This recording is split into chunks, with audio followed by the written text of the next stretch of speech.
Why would we care if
Well, see, they got it blocked off, but there's one entrance on the side.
set this in there now. I'm just not gonna set it up. Okay. That way I don't have.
That's what it's called. Not anymore. I just it's the whole way through it. You want the card? I'm good.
What's up?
all in the mix.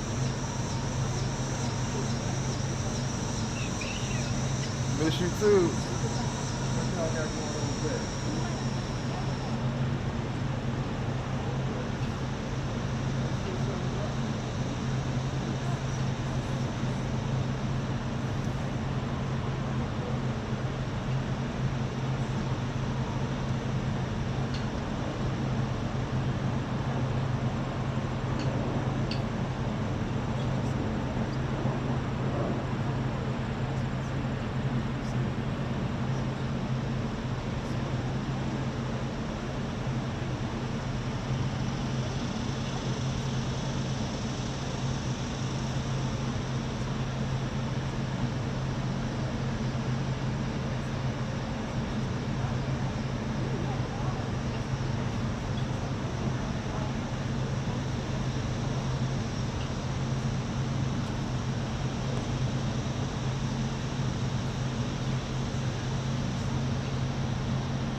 Hear you.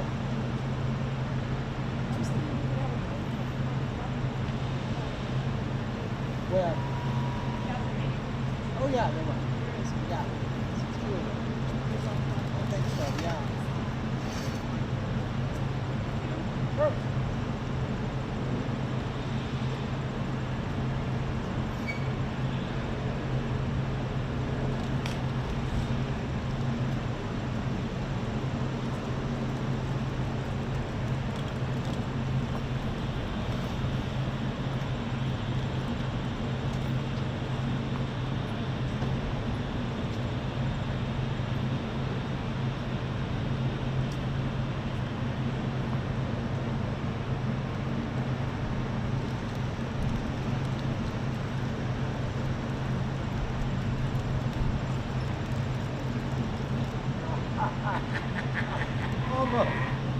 If I wasn't... Right, yeah, I know. You aware, ain't panning around nowhere. What's going on, man? yeah, not bad. This is beautiful, man. I got the car. Let them do that. Yes, yes, yes. Is it still going on? Huh? Oh, dude. There was 3 of them yesterday. ABC ran into the Oval Office. John, you should have seen, what's his name? Brian? Yeah, Brian was like, Yeah, but you got a tripod. yeah, that's They true. got a stand on. Who, these guys? Today? No, Oh, yesterday. yesterday, yeah. They do.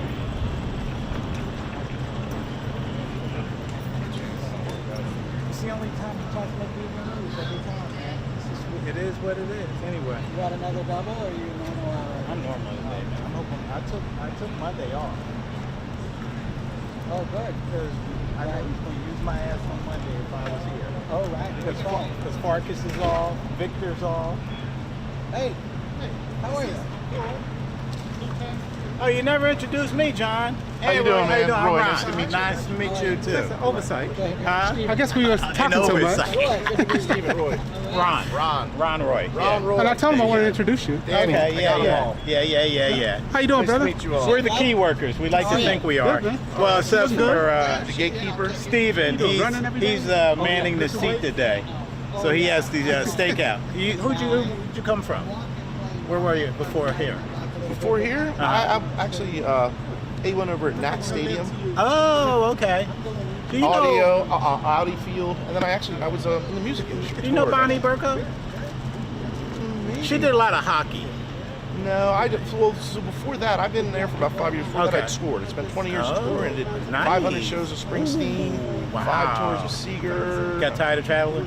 Yeah, back surgery a decade ago. Yeah. So, but I gets mean, like- as well as 35 countries, 185 cities. Yeah. Super Bowl, 5 world tours. Yeah. It's like it's a young man's game. Yeah. Oh. And in the position I was in, even though it was paying well, it's still like I kind of capped out. And I kept hearing my doctor in my head That's going, how I feel about this. yeah, doctor was like, hey man, we cleaned you up, but I'm telling you, you go back out there on that Yeah, level, it's gonna happen again. It's gonna happen again. Yeah. So, and I honestly got completely disenchanted by after COVID. Like there was a period where I was like, I don't want to be around any gear. I'm like, I helped. I jumped in, and my father has a historic restoration masonry company that I, as a kid, apprentice under. Right. I jumped in that for a couple of years, but then in this, it Yeah. just called me back. Yeah. And so here I am now. Yeah. Well, good. Yeah, Good nice to have meet you. It's good to be here. Well, we ain't going nowhere. We'll be here at least until 5 years till I retire. Me and Donovan retire. Start fishing.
Mid-range? Mid-range. I probably make him like 15.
you are. Where are you going?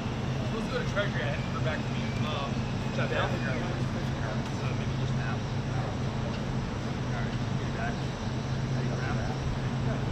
No. Literally.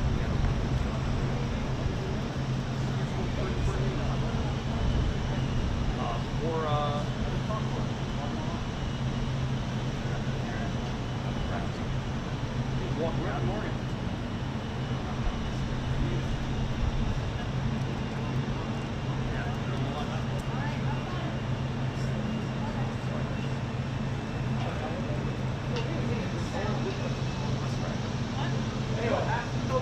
You got the eye, not me.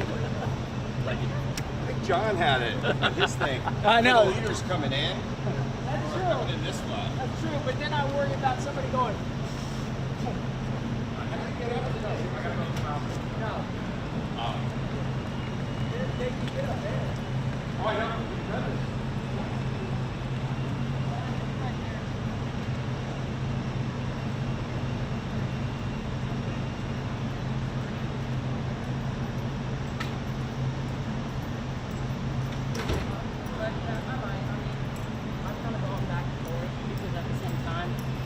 I wouldn't mind working here.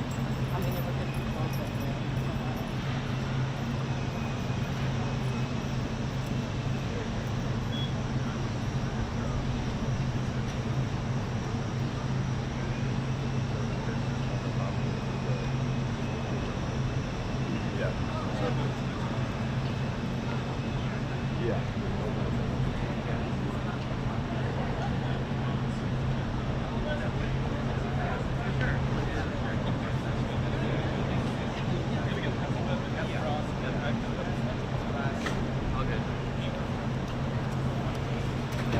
I mean, that cleans up.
fruits.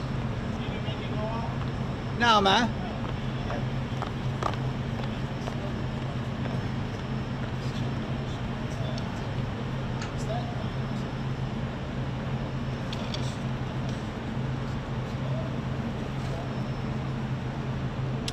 How you doing? How are you doing?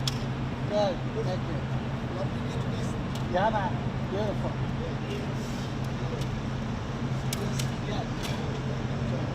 Oh, good to meet you. Stop. Yeah. Just take it down. So I can. Okay. Oh, nice. Welcome. Let us know if you need anything. Thank you so much. You guys need about the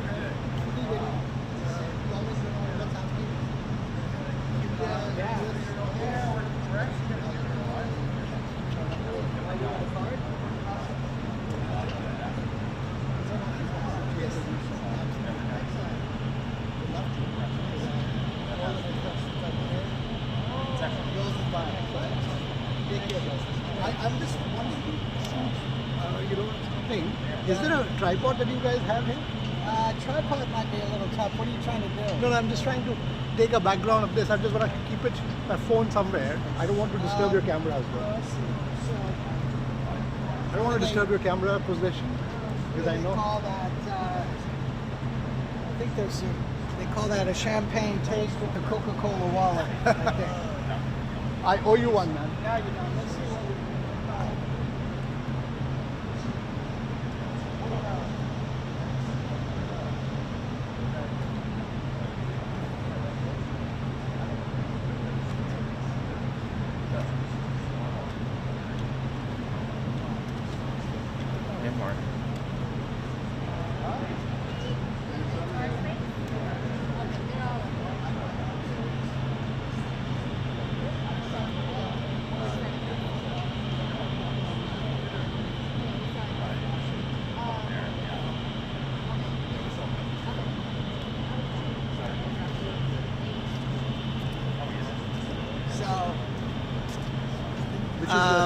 with the sun.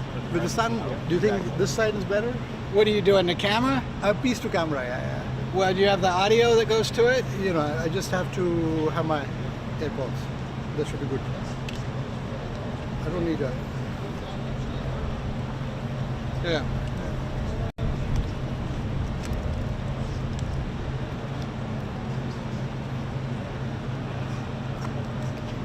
Horizontal or vertical? Normally vertical, right? Vertical is fine. Is it upside down? Yeah. Sometimes I'm gonna. Yeah, this is fine. You can fuck Yeah. around. Do whatever you want. Thank you That's so how much. to change the Yeah. orientation on it. Yeah, good. Right? Perfect. Vertical tilt a little bit this way. This is perfect. Thank you so much. Appreciate it.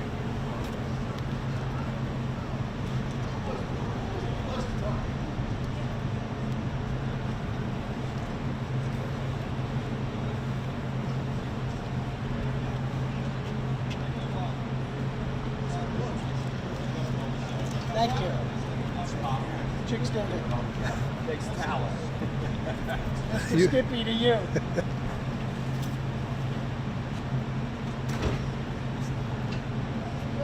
How you doing?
Excuse me? I'm the last person you want to know about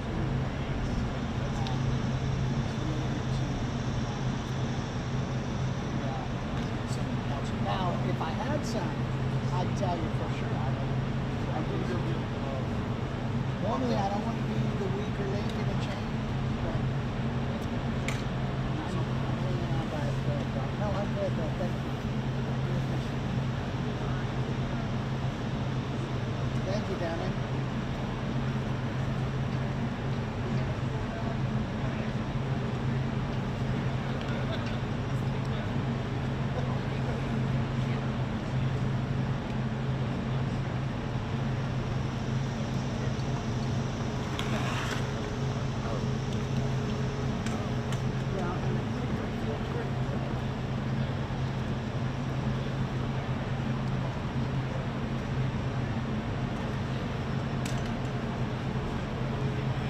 Do you think any of the cabinet members will come this way or no? You know, I'm a blue collar cameraman. You are the insider, man. No, don't ask me. It's only going to get more and more He's- complicated. You guys are humble, man. Sorry, I ain't got nothing. No, I just sit here and wait.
Hey, Mark, how's it going?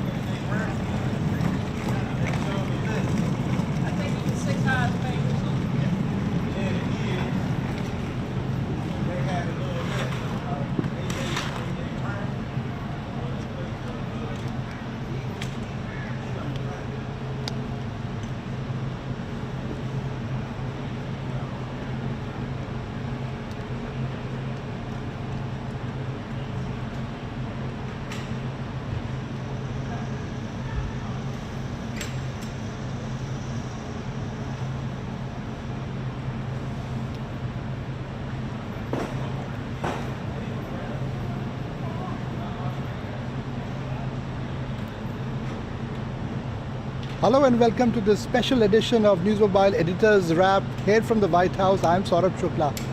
What will it take for US and India to mend their ties? What will it take for them to make sure that the tariff logjam that has been happening between them gets sorted?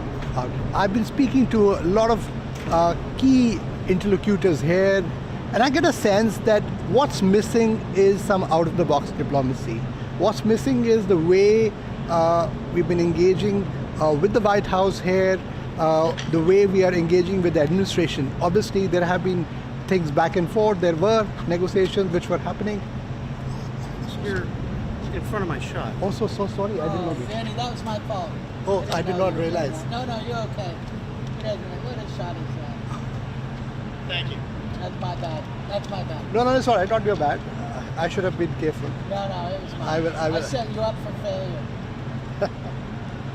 No. No, AP, you don't want to mess with them. Yeah, I know. Did you get a call? Yes. They were very angry. Of somebody. Thank you. Oh, so sorry about this.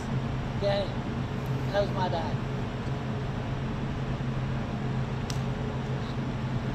You could have called me.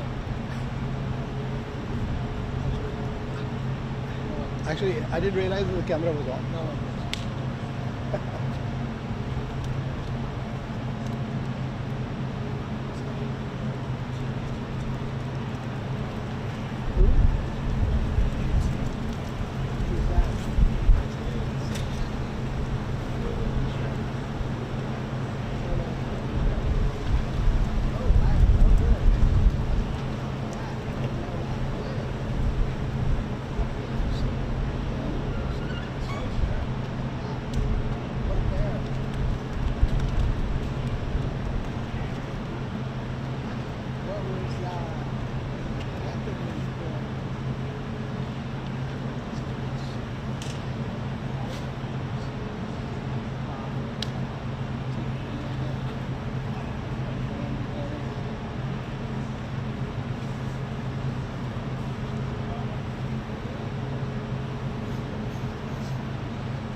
This is the West Wing behind me, right?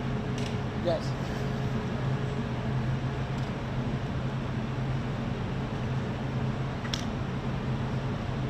Wait, better.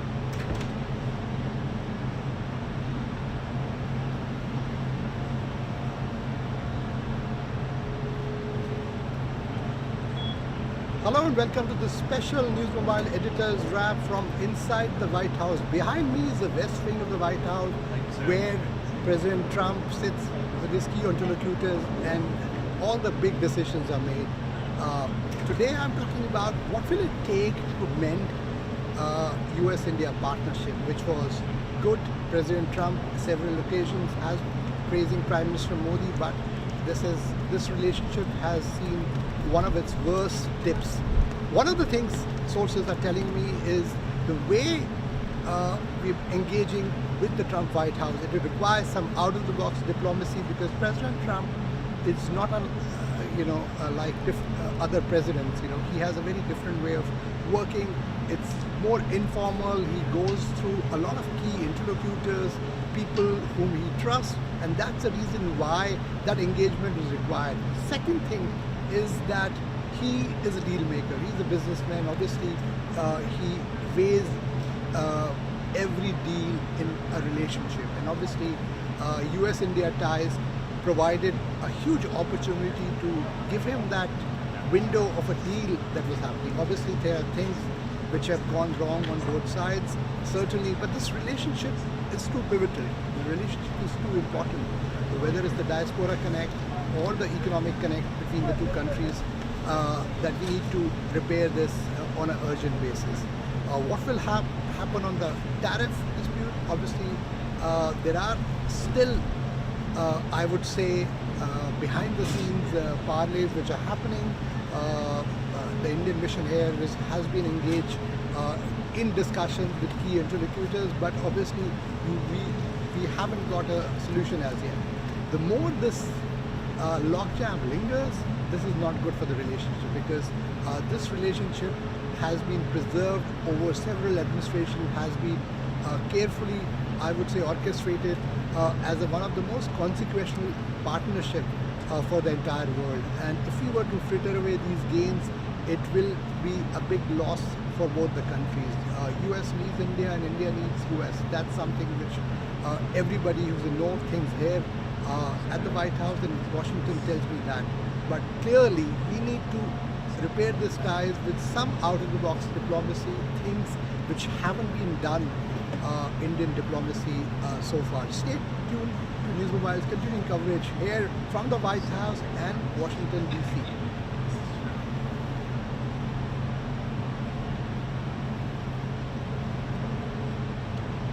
Hello and welcome to News Mobile Primetime Wrap. I'm Saurabh Shukla here from Washington, D.C. at the White House.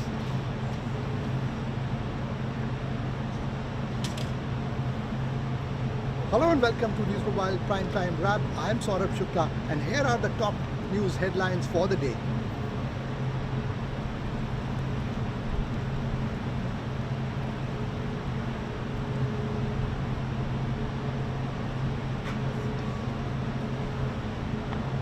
Hello and welcome to News Mobile.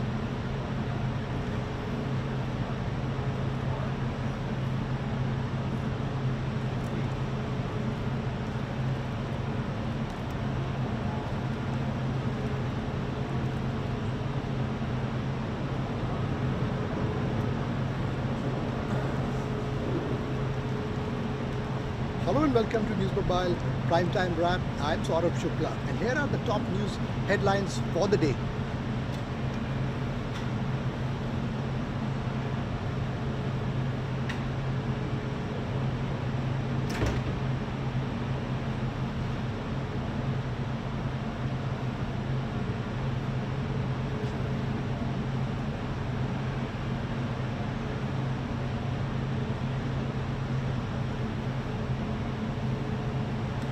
Will it take for a relationship to get repaired? This is all. Men and women of our country, which is doing very well, I have to tell you.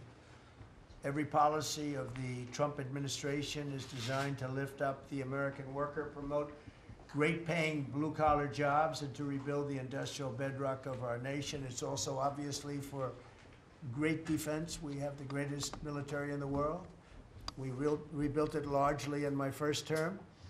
Some of it was stupidly given away to Afghanistan. For what reason? Nobody can figure that one. But it was still a relatively small amount of what, you know, if you compare. The concept of what they did, however, is just incredible. But the country is doing well. We're respected all over the world like never before, probably. We went to NATO, as you know, and they went from 2% to 5% of GDP. Nobody expected that, and the difference is they didn't pay the 2 and they paid the 5. So, and as you know, we are selling a tremendous amount of equipment to NATO. We're not spending any money, we're making money, but I don't want to talk about making. I want to talk about we're no longer involved with funding Ukraine, but we are involved with trying to stop the war and the killing in Ukraine. So we're selling missiles and military equipment, millions and millions, and ultimately billions of dollars to the NATO people, where I'm very friendly and we have a great relationship, but that was an amazing trip. So they're funding the entire war. We're not funding anything. I think it's an important point to make because a lot of people don't understand that.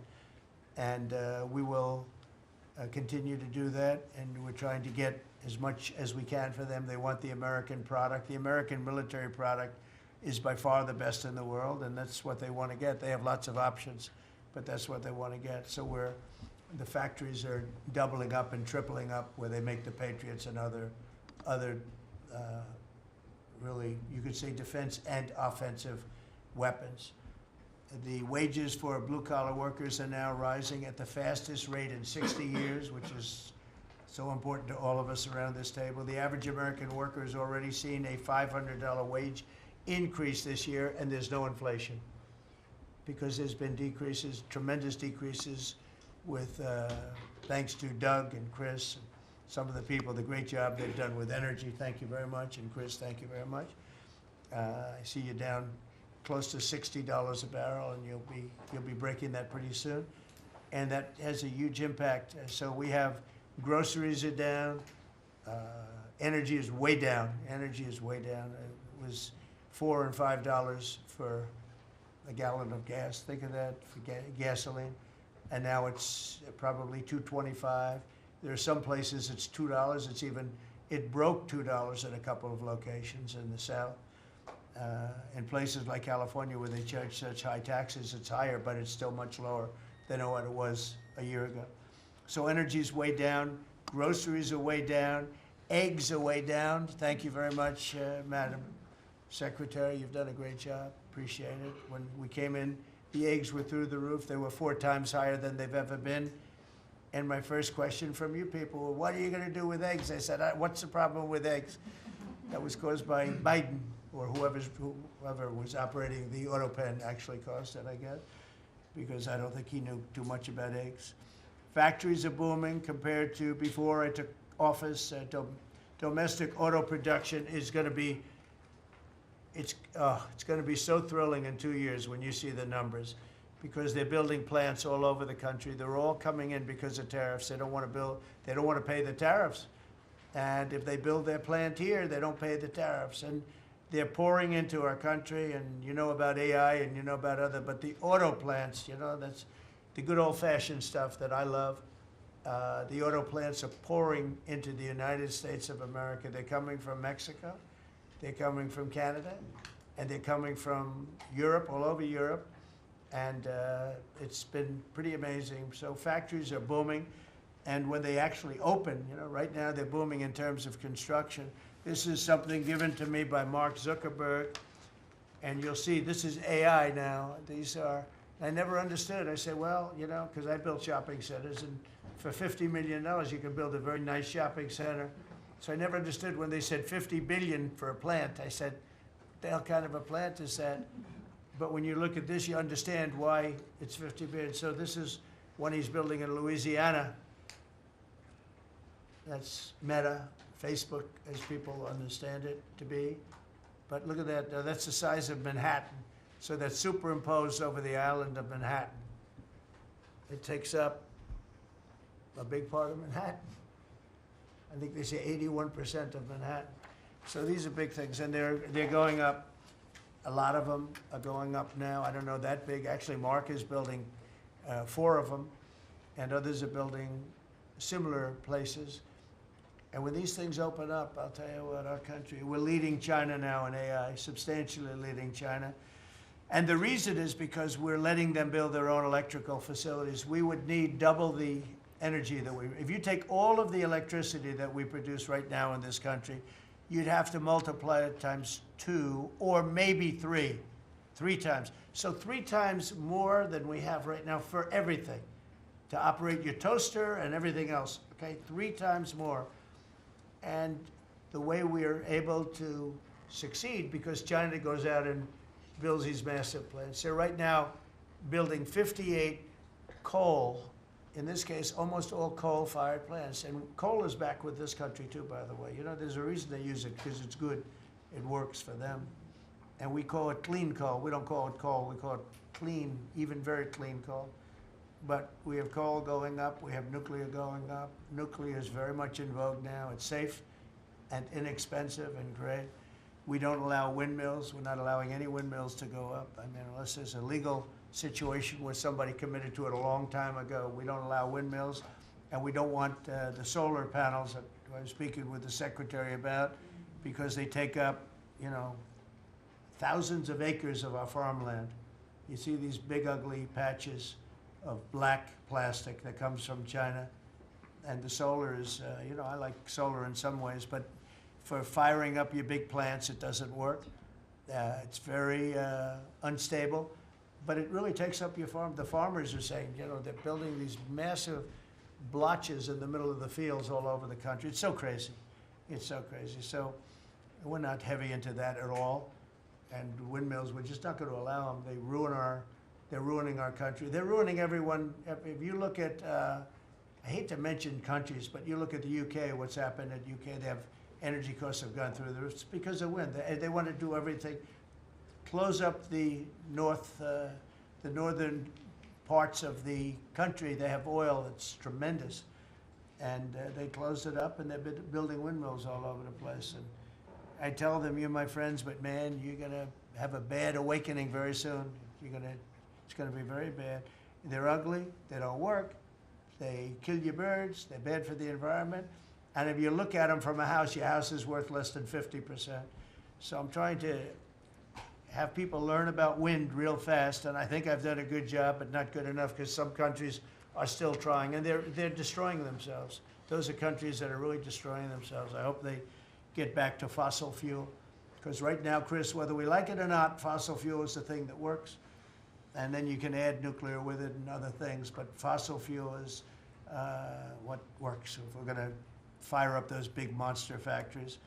But if you look at comparing everything before I took office, domestic auto production is up 18,000 cars a month. And we haven't even started yet because a lot of these plants aren't built. It's up 18,000 because Ford, General Motors, and a couple of others, Stellantis, they're taking their existing plants and they're, as quickly as they can, they're adding on to them.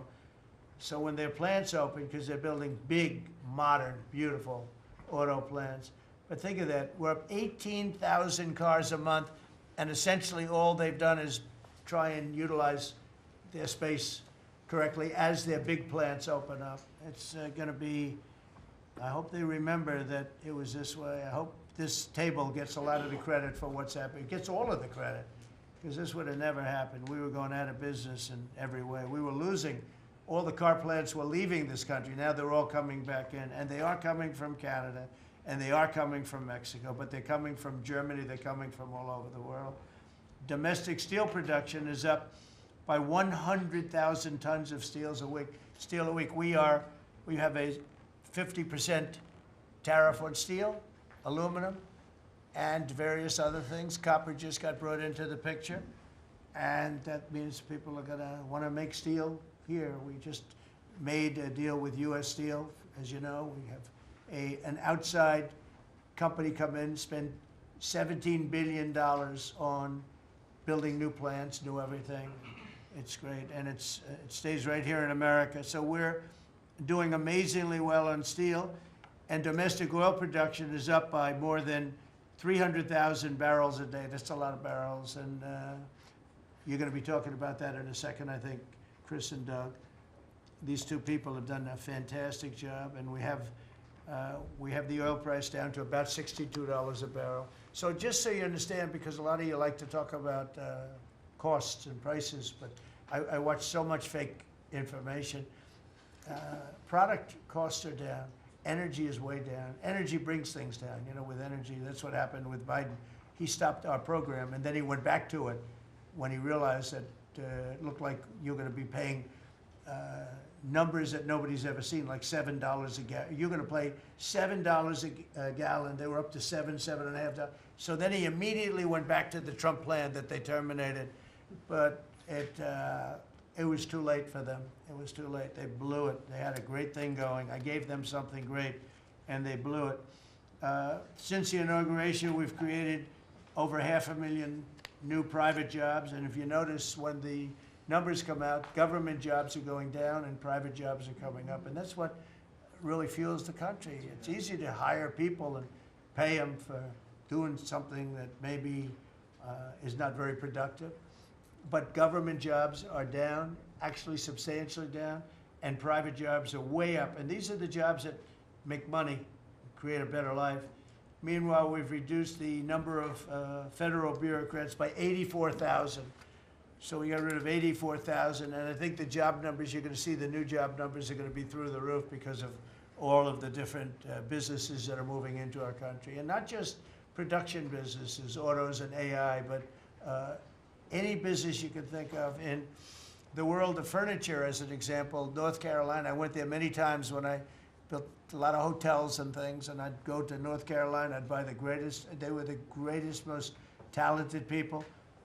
And then China came along and took all of those jobs away. If they would have tariffed them, China wouldn't have taken any of the jobs. But we had presidents that, honestly, and I like some of them, but they didn't know what the hell they were doing from a business standpoint, from running the country.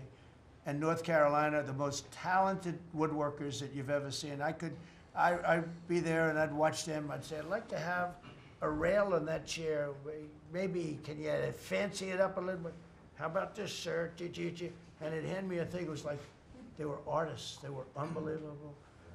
And that business was stolen from us by others, not only China, but by others. All of a sudden, you're ordering your furniture from China.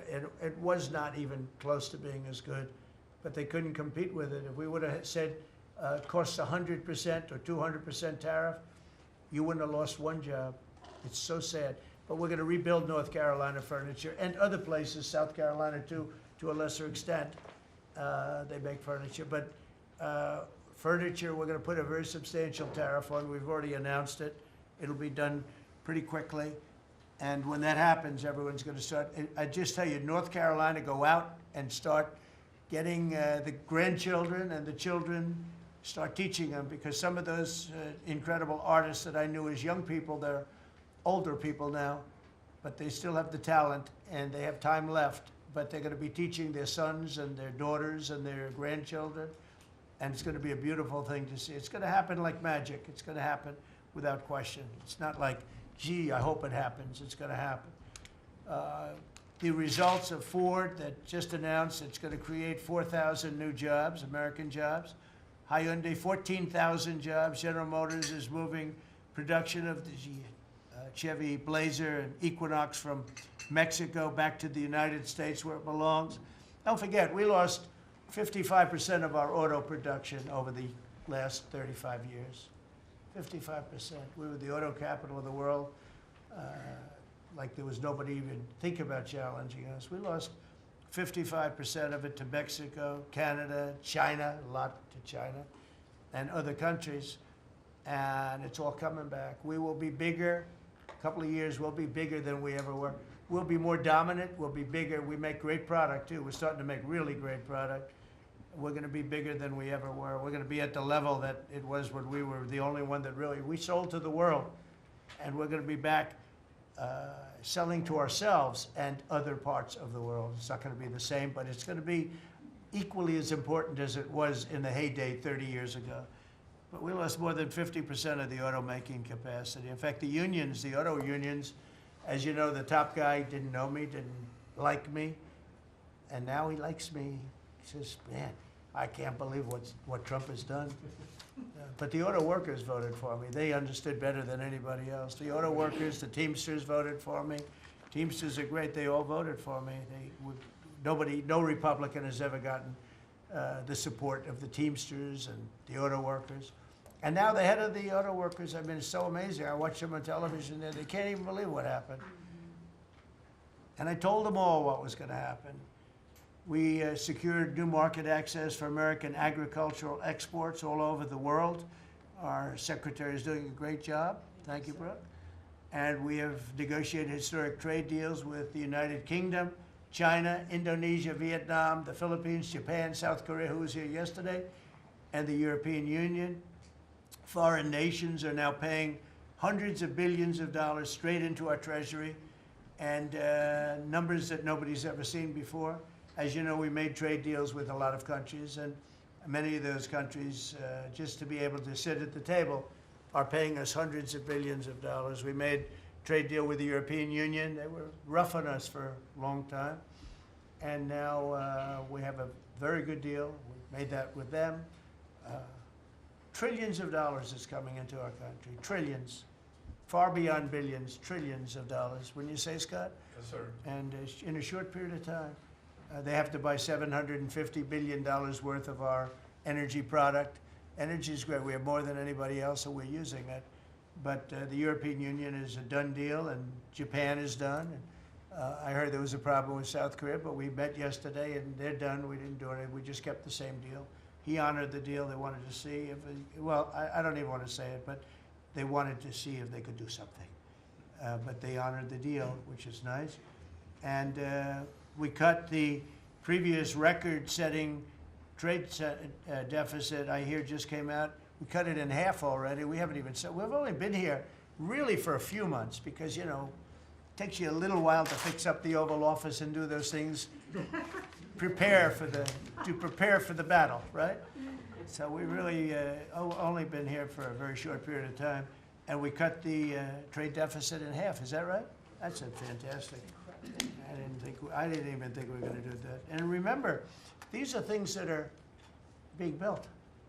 These things, you know, all these numbers up here, they're not open yet. When they open, you're going to see things happen in the United States that nobody's ever seen before, including our country in its heyday. And I had the greatest economy in the history of our country my first 4 years, despite COVID, which was a very unfortunate situation for the whole world. We did a great job with it, never got the credit for the job we did. Operation Warp Speed, people say, is one of the greatest achievements ever in politics or in the military, because it was almost a military procedure. But everybody, including Putin, said that Operation Warp Speed, what you did with that, nobody can believe it.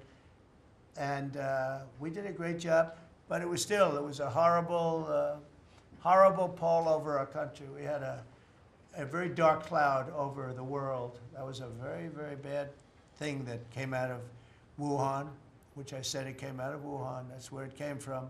And China suffered greatly, but everybody did. But we did a good job with that, as good as you can possibly do, and we came back, and now we're stronger than ever before. If I didn't win this election, this country was gone. I'm telling you, economically it was gone. None of the things that we're talking about would have happened. The whole world was robbing us blind. Friend and foe, they were stealing our jobs, our money, our factories. They were stealing everything. We would have been a shell. We would have been a bankrupt, broken shell. And that's the way it is, but we're doing just the opposite. Stronger than we've ever been. Last month, in a landmark achievement, I also proudly signed the largest working class tax cuts in American history. So the bill that, I'm not going to use the term great, big, beautiful, that was good for getting it approved, but it's not good for explaining to people what it's all about. It's a massive tax cut for the middle class. It's a massive tax cut for jobs. And it's, I mean, think of it, no tax on tips, no tax on Social Security. So seniors, I don't know how you can vote for anybody else. And, you know, just think of that, and no tax on overtime. So you work overtime, you don't have to pay tax on overtime. That's good. The Democrats don't know what they're going to do. So they have, like, this soundbite. You know, they have all these sound bites. They send it out. I don't know. Some guy sends out a word, and everybody uses it, including the fake news. Some of you are here right now. I'm looking at you. And it's death. They use the word death. No, it's actually life. It's almost like a newborn life. It's not death. That's their soundbite. The bill is death. It's not. We strengthen Social Security. We strengthen Medicare, Medicaid. The job we've done on Social Security is, if the Democrats got in, Social Security is over because the country's going to fail. There won't be any Social Security. And I made that pledge to you. We're going to take care of Social Security, Medicare, Medicaid, and we're doing that in spades because the country is becoming so successful again. And it hasn't been this successful. I think in the end, it will never have been this successful. I don't think it'll even be close with what's happening. Every American is seeing a tax cut as a result of the bill. The average police officer will keep an extra $1,000 a year at least in overtime, and the average waiter or waitress will keep nearly $2,000 extra in the fact that they would have had to pay that kind of money on tips. And I never realized that the government was so strong on that. But waitresses, waiters would tell me that the government would go after them. Like, it was horrible. That's how it all started with me. It just was incredible. And the biggest thing was, again, the $4 trillion that they found. They said, well, that was nice. They should have announced it. I could have told them that. And I don't know. It should be simple. But a lot of people didn't understand it. Actually, a lot of good people didn't understand it. But now they're saying, you know, Trump was right. They'd never seen anything like this. And I don't know what it is, Scott. They didn't understand. what we were trying to explain to them was going to happen. Everybody's moving back to the United States because they don't want to pay a tax. If they're not here, they have to pay a tax. And it didn't seem that complicated, but it's working at a level that nobody can imagine. You know, this is working $4 trillion, but that's a big number. It's a number that nobody ever heard of before, but 4 trillion is exciting. But that's nothing compared to what's happening, because these places haven't even opened yet. Some of them haven't even started hiring yet. They're under construction. So it's construction jobs, but it's not the big number, and the big numbers, when they open, they're going to be very successful. It's a revolution. We're also working on things to ensure that the awesome power of artificial intelligence is used to benefit all Americans, including American workers and also American children. In that spirit, our wonderful First Lady has just announced a presidential AI challenge. It's going to be a very good challenge, I can tell you. She's put her heart into it, which will inspire the next generation to stay on the cutting edge of this vital technology. This is the new internet, the new computer, the new television, the new everything, all put together in one. This is why when I show you a picture like that, I mean, I show you this.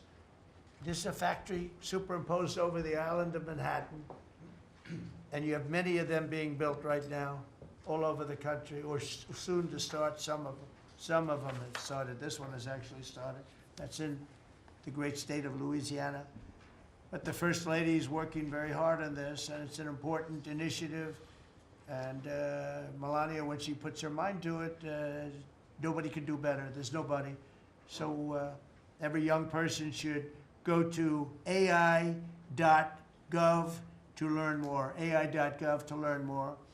And you'll see it's a great challenge. I think it's going to be a very modern kind of a challenge that involves AI, which is very exciting to people. So I want to thank her, raise a lot of money for children. We're putting America first, and we're going to be putting the American worker first. And, you know, the Republican Party has picked up 4 million new people, 4 million. The Democrats have lost 2.5 million. Other than that, they're extremely happy. No, they're very depressed. They're very depressed. And their new box that they've fallen into is crime. There was a consultant on one of the shows this morning I was watching. I thought he was very good. He's a Democrat consultant. And he was screaming, no, no, don't let him do this to you. Don't let, it's another trap. It's another trap. What he's talking about, like men playing in women's sports. They said that's an 80-20. No, it's a 97-3. It's 97-3. Like transgender for everybody. They fought for it. They're still fighting for it. I saw a guy today, a politician that you all know very well, fighting like hell for men playing in women's sports. You don't understand. They're human beings also. Well, I agree they're human beings. But you can't have a 7-foot guy playing basketball with the women. You know, just one of those little problems in life. And we all have our place. That's okay. I've got my place too. But this guy's screaming, it's another trap. And this is the worst of all. He said, because this is crime. Trump is saying he's against crime and they're for crime. No, he's going, it was funny.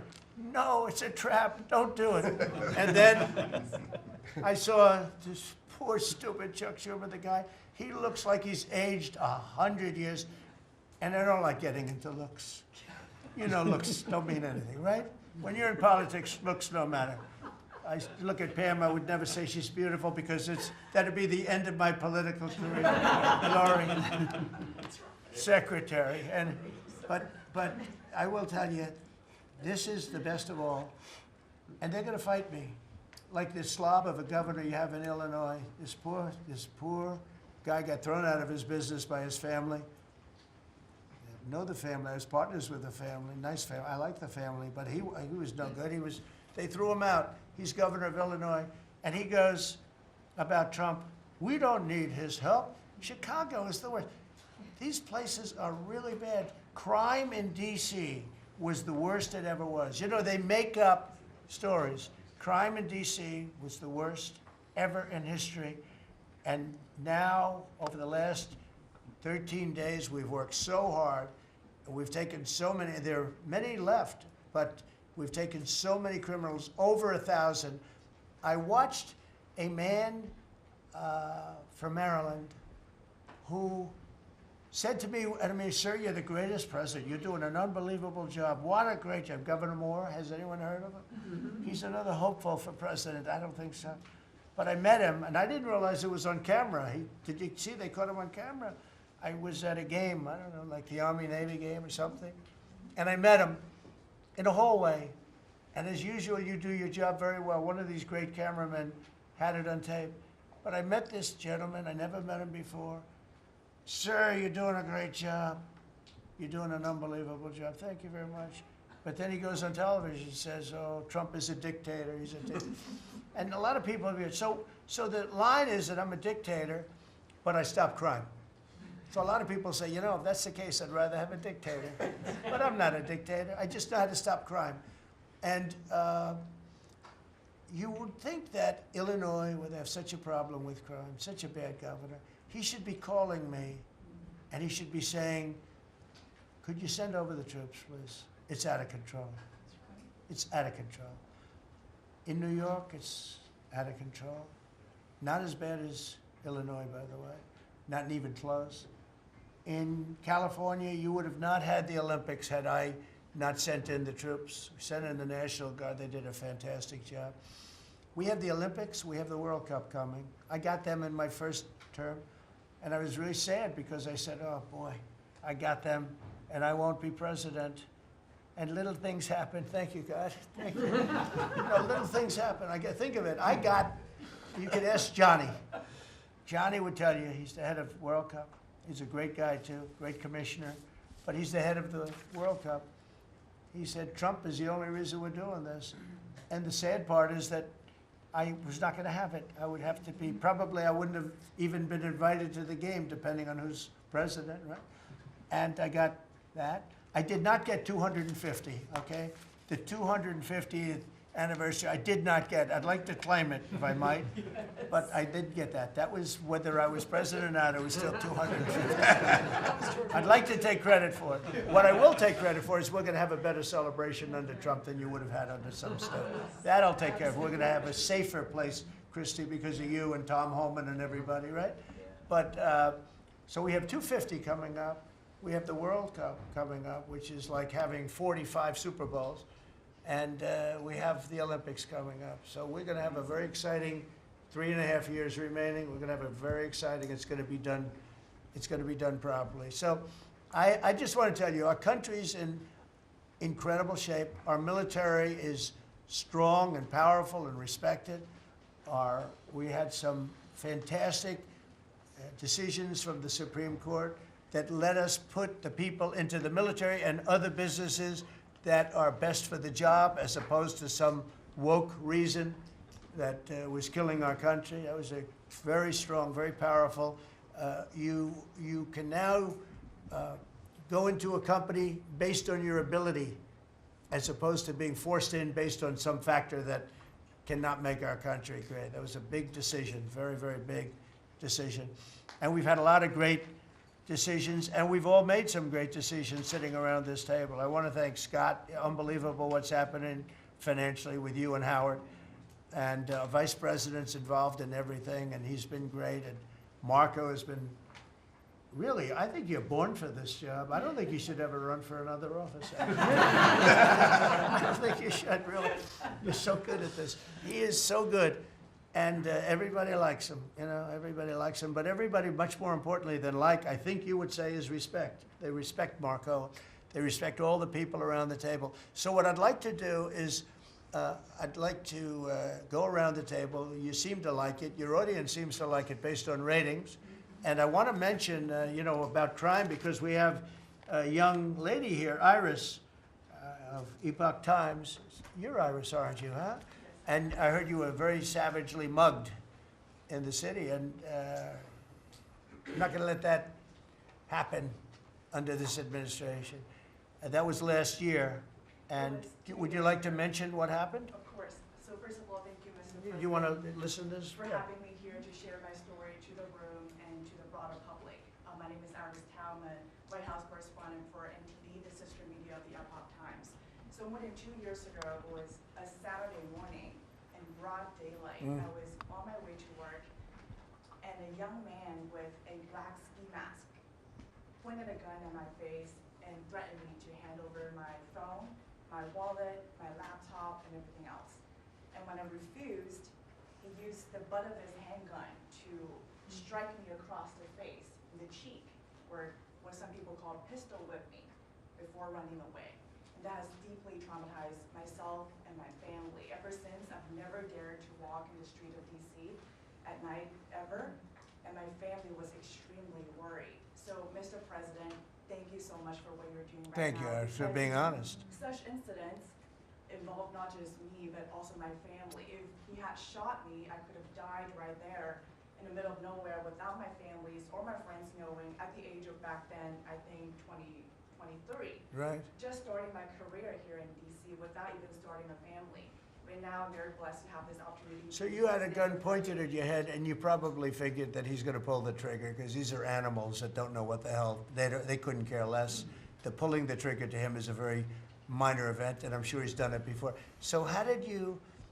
And you did refuse to give it, which would probably, maybe somebody would say that was not the right decision, right? Right. But you refused, but I understand that. So and then he hit you real hard. Yes. It's really amazing that you weren't shot, though, isn't it? I'm very blessed, and that's why having this opportunity to stand here to share my story today, one, I'm very grateful for God for allowing me to still survive to this day, but also to Mr. President. Thank you for now making DC safer. Thank you very much. For us, for our families, for my parents, on my behalf of my parents, and now my baby on the way. Thank you so much.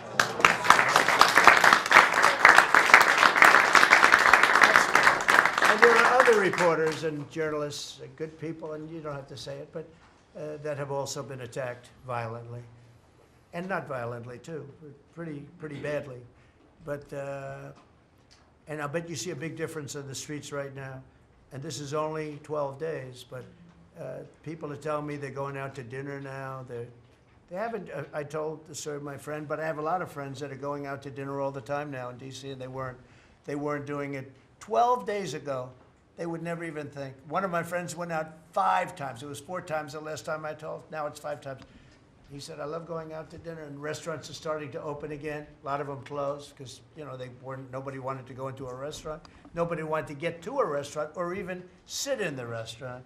But you see a big difference now, don't you? I do pass by Union Station every day on my way home, and I do feel a lot safer seeing the trucks right outside, seeing the National Guard troops members right outside. It does make me feel like I'm hopeful about DC again, and one day hopefully we can raise our family here. Thank you very much. That's nice. And those are tough troops, too.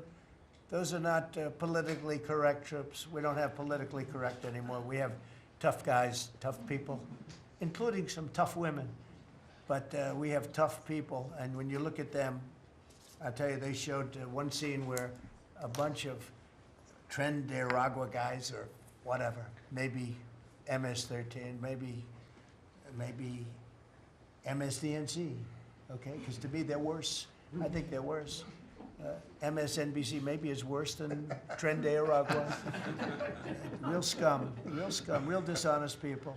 But anyway, they went into this gang. I think it was Deregulation, Venezuela, and they weren't nice to this group of people. The gang was calling them sir. Yes, sir. Yes, sir. Get out of here. Get the hell out of here. You're no good. Get out of here. And yes, sir. Yes, sir. Yes. These are people that beat up people all day long, and they're calling these soldiers. That's what they are. They're real soldiers. There's no games.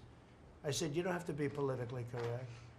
And you know the way they used to spit in the face of the soldiers, with the soldiers standing like this, and you'd have some guy or some woman sometimes screaming at them from 1 inch away. They're standing there, and they're told you cannot do anything, and they start spitting, actually spitting in their face.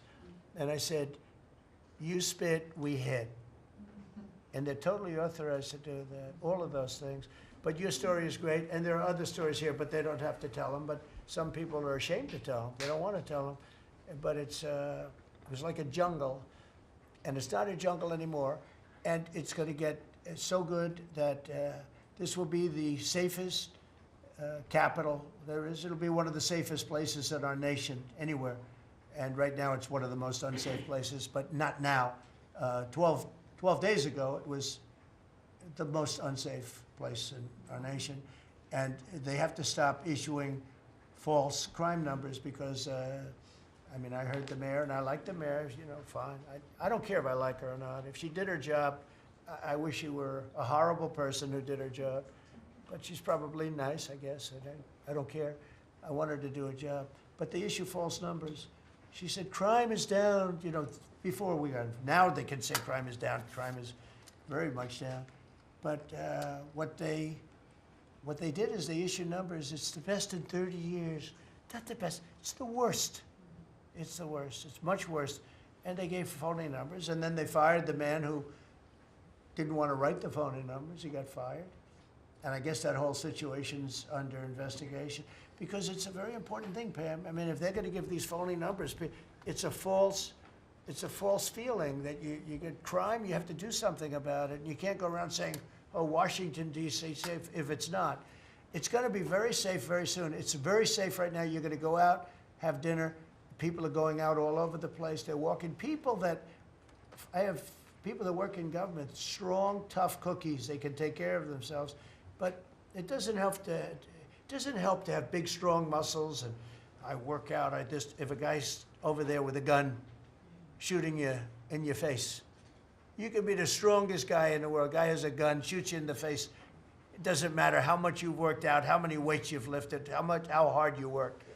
And so we have the toughest guys and we have the best guys. And I'm willing to go to Chicago, which is a big trouble, but we have a governor that refuses to admit he has problems, huge problems. Baltimore, Wes Moore was telling me I want to walk with the president. Well, I said, I want to walk with you too someday, but first you got to clean up your crime because I'm not walking in Baltimore right now. Baltimore is a hellhole. And this guy, I don't even think he knows it. He's another candidate for president. Between him and Newsom, you got some real beauties, I'll tell you. But if we didn't go into Los Angeles, you wouldn't have the Olympics, in my opinion. You wouldn't have the Olympics. We went in, and the sheriff, the boss, said, thank God they're here. You could see his tape. He said, we were not able to control what was happening. That was the sheriff. And he said it loud and clear. And you know, they're suing us for going in and cleaning up crime. And yet their own sheriff said, on the first or second night, he said, we could have never handled. That was going to be, you were not going to have the Olympics or the World Cup, because that would be, there wouldn't be anything left. They shouldn't have lost 25,000 houses. The water was turned off from the Pacific Northwest. And I was after them in my first administration, turn on the water, turn it on. Nobody could have believed this could have happened. But they had no water in the fire hydrants. They had no water in the sprinkler systems that people put up in their ceilings. There was no water. And yet we have tremendous amounts of water. They send it all into the Pacific Ocean, trying to protect a certain little fish. It's not doing well because it doesn't do well without water either. And it shouldn't be protected because it shouldn't be a protected species, but I think that's actually just an excuse. I actually think these people are sick. There's something wrong. So we send hundreds of millions of gallons of water a day into the Pacific Ocean. They turn a valve, and the valve heads out, and we turn the valve back. I actually had to do it using force. We turned the valve back, and now they have water, but not as much as they should have, because they should. And I'm telling Gavin Newsom by this conversation right now, turn the rest of the water on. Turn it on. So things are done that are so sad in this country. Lack of common sense. I like to say the Republican Party is the party with common sense. We're smart, we're sharp, we're this to that. They're smart, but they're radical left people. And they can't help it. They're very smart, but they're radical left, and they're destroying our country. But they're not going to destroy it anymore. So we picked up millions of people in the Republican Party. They lost millions of people. And I think we're going to do very well in the midterms. And I just want to say one other thing, and that's medicine. The cost of medicine all over the world is much cheaper than the United States because for years the world pushed us around, including our friends. And you go to Germany, you go to England, you go to different places, and you go to a store, and it's sometimes 10% of what we pay in the United States because they said, nope, we're not paying any more. You charge the United States. This went on for 25, 30 years. And I invoked favored nations. I said, I want to pay the same as they're paying. And Bobby Kennedy is doing a good job, and Dr. Oz is doing a good job. And I asked them, I mean, other than the basics that they're doing on autism and other things, which we got to solve that problem because it's crazy what's happening, it's out of hand. But this is the most important thing that can be done is favored nations, Bobby. And we're not talking about a 25% cut or 50, we're talking about a 1,500% cut. Because people go to Europe to buy drugs and they come back with drugs, prescription drugs, normal, not, I don't mean the bad drugs, I mean prescription drugs. Because you can buy them for 10%, 15%, 20% of what. So they're going to go up in price. And I told the countries, and I get along good with all of them. I mean, you could ask I get along good with all of them. But I said, you know, I told them, I said, you're going to go up a little bit because it's the world. It's the world. So more people in the world than we have. We're going to go down a lot, and they're going to go up a little. And it's called equalization. We're going to have equalization. So we pay the same price as the lowest drug sold anywhere in the world. And I think, Bobby, that's going to happen pretty soon. The companies are ready for it. They had to go for years. I was with a very great gentleman from Eli Lilly. I think he's an incredible executive. I mean, I'll mention the company and I'll mention him because we had this argument my first term, and then we had it in my second term. In my second term, I wouldn't stop until I won the point, and he threw up his hands. He says, you're right, I can no longer defend it. I can no longer defend that a pill that's made by Johnson & Johnson in a factory, in the same factory in the United States versus a place in Europe or other places, including Canada, by the way, you could buy it for 10% or 15% or 20%, the cost of what we're paying. Where we'd pay 5, 6, 7 times more money. He said, it's the hardest part of my job, defending that. I'm not going to do it anymore. I'm saying that we have to get down to business. And that's a great company. He's done a great job, and I appreciated it. And it really broke the ice because they were sending, well, we have to do research and development. Well, you have to do it for Germany and all these other countries too. Well, they think the United States should bear it. I mean, I heard this stuff and I finally said, it's over. Now, you have to have somebody that can get these countries to do it. I told them, if you don't do it, we're going to charge you a 25% tariff on everything you send into our country. That's much more money than what we're talking about. Then we have to get the drug companies to do it, and they'll do it because we have tremendous power over the drug companies too. So we're going to get it done. I just hope we get it done fast, Bobby, because this thing should go fast. But we're going to get, the cost of medicine is going to be 1,000%. Think of that.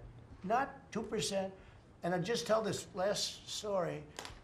When I was in my first term, in my last year, I was so proud of myself because drug prices went down for the first time in 28 years under my administration.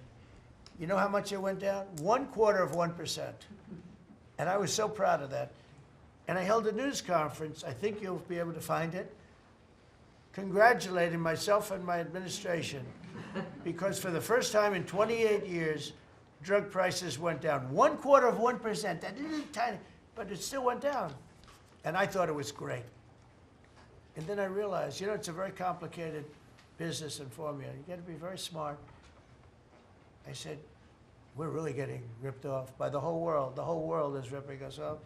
And what happened is I got on this kick, and I got the drug companies to agree, and I got countries to agree.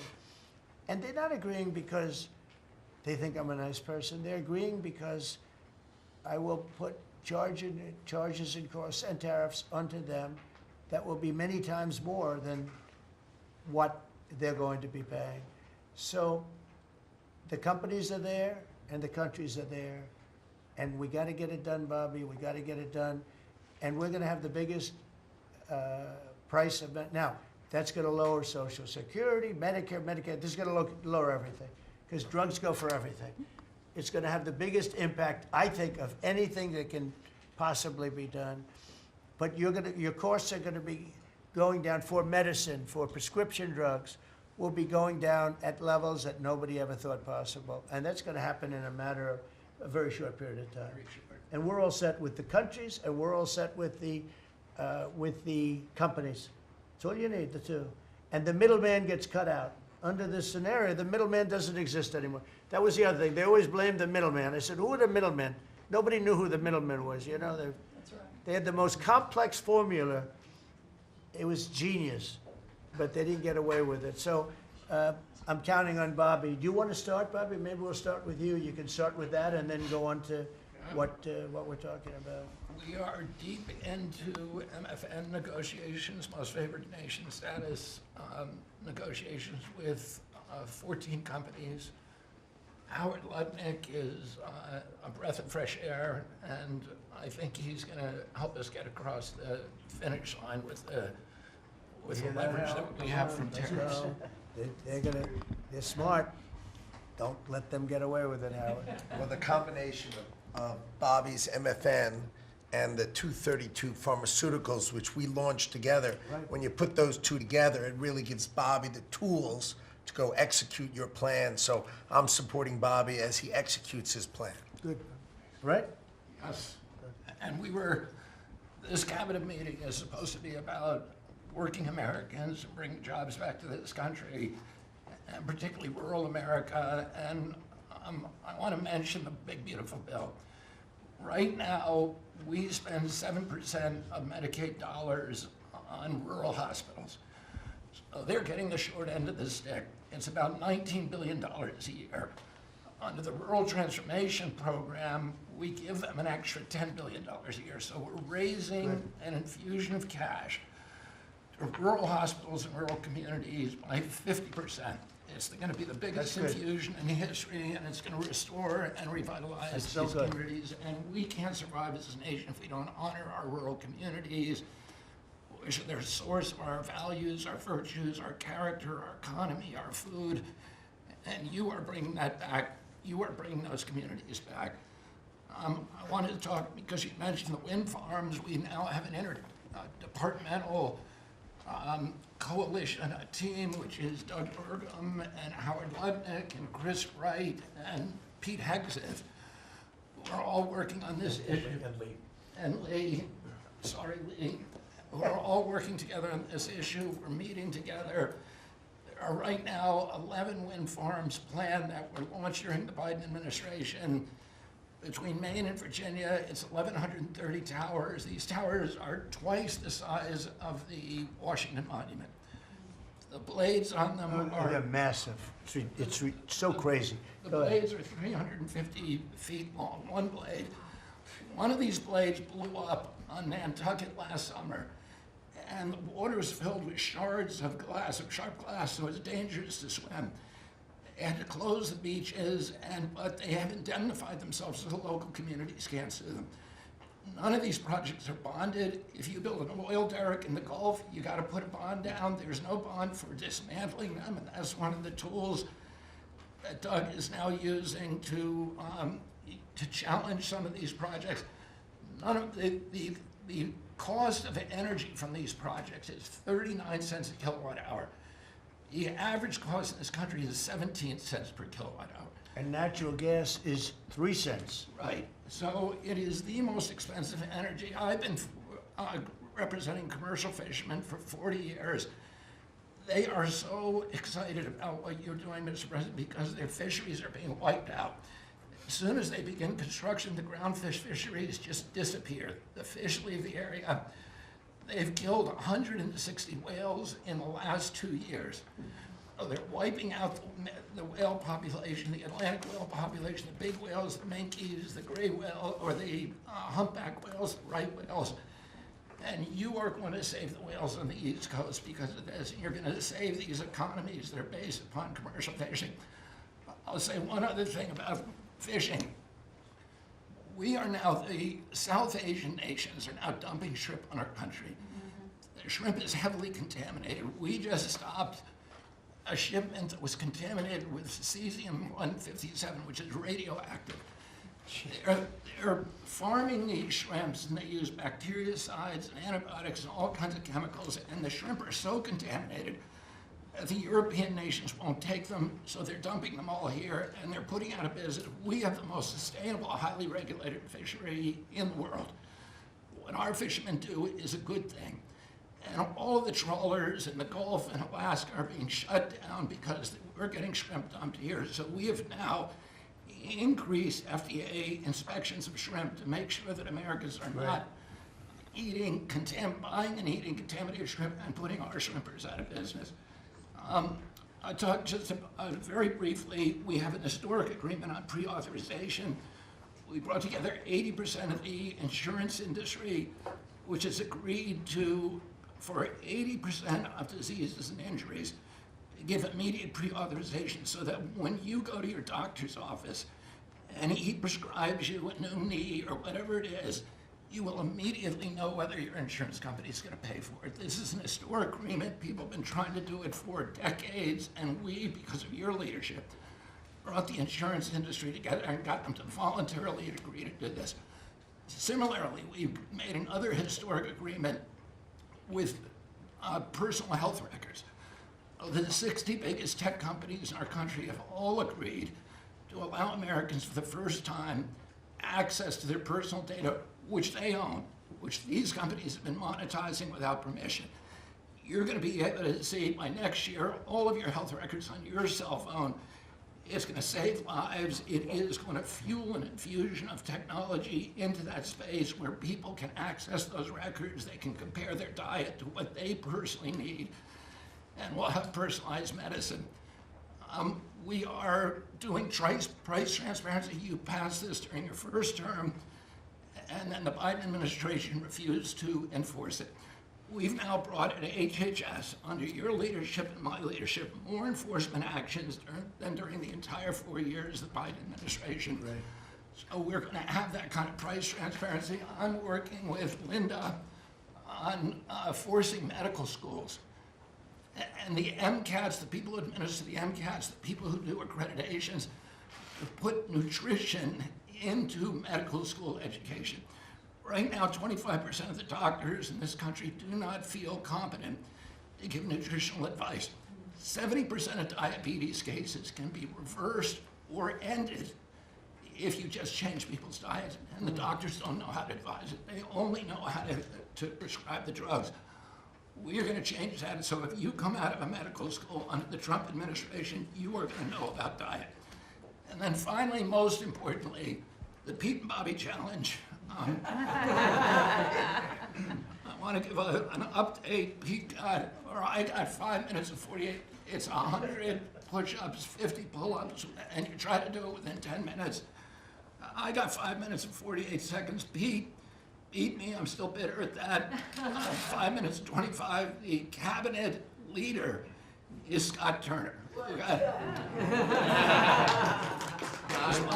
You beat me. Dislocated arm. That's good. Got 5 minutes and 15 seconds. I'm waiting for reports from the rest of the cabinet. The only exemptions currently existing is if you can hit a 50 at Bedminster, which President Trump did with Bryson DeChambeau, so he's the only one exempt in this room. That's great, Bobby. Bobby, autism, if I could just, I don't want to go too long because we have a lot of people, but the autism is such a tremendous horror show, what's happening in our country and some other countries, but mostly our country. How are you doing on that? We are doing very well. We will have announcements as promised in September. We're finding certain interventions now that are clearly, almost certainly causing autism. And we're going to be able to address those in September. It's such a big day. I'm looking forward to that day because there's something wrong when you see the kind of numbers that you have today versus 20 years ago. And those numbers, what are those numbers, Bob? Well, in 1970, the biggest epidemiological study in history was done in Wisconsin. They looked at 900,000 children, and they were looking for autism. They knew what it looked like, and they were very, very precise about it, and they found an incident rate of 0.7, in other words, less than 1 per every 10,000 children. Today, our most recent numbers are 1 in every 31 kids. It's probably actually much worse than that, because California, which has the best collection system, is reporting 1 out of every 19 children, American children, has autism, 1 in every 12.5 boys. So it's gone from less than 1 in 10,000 in 1970 to 1 in 12.5 boys Think today. of those numbers.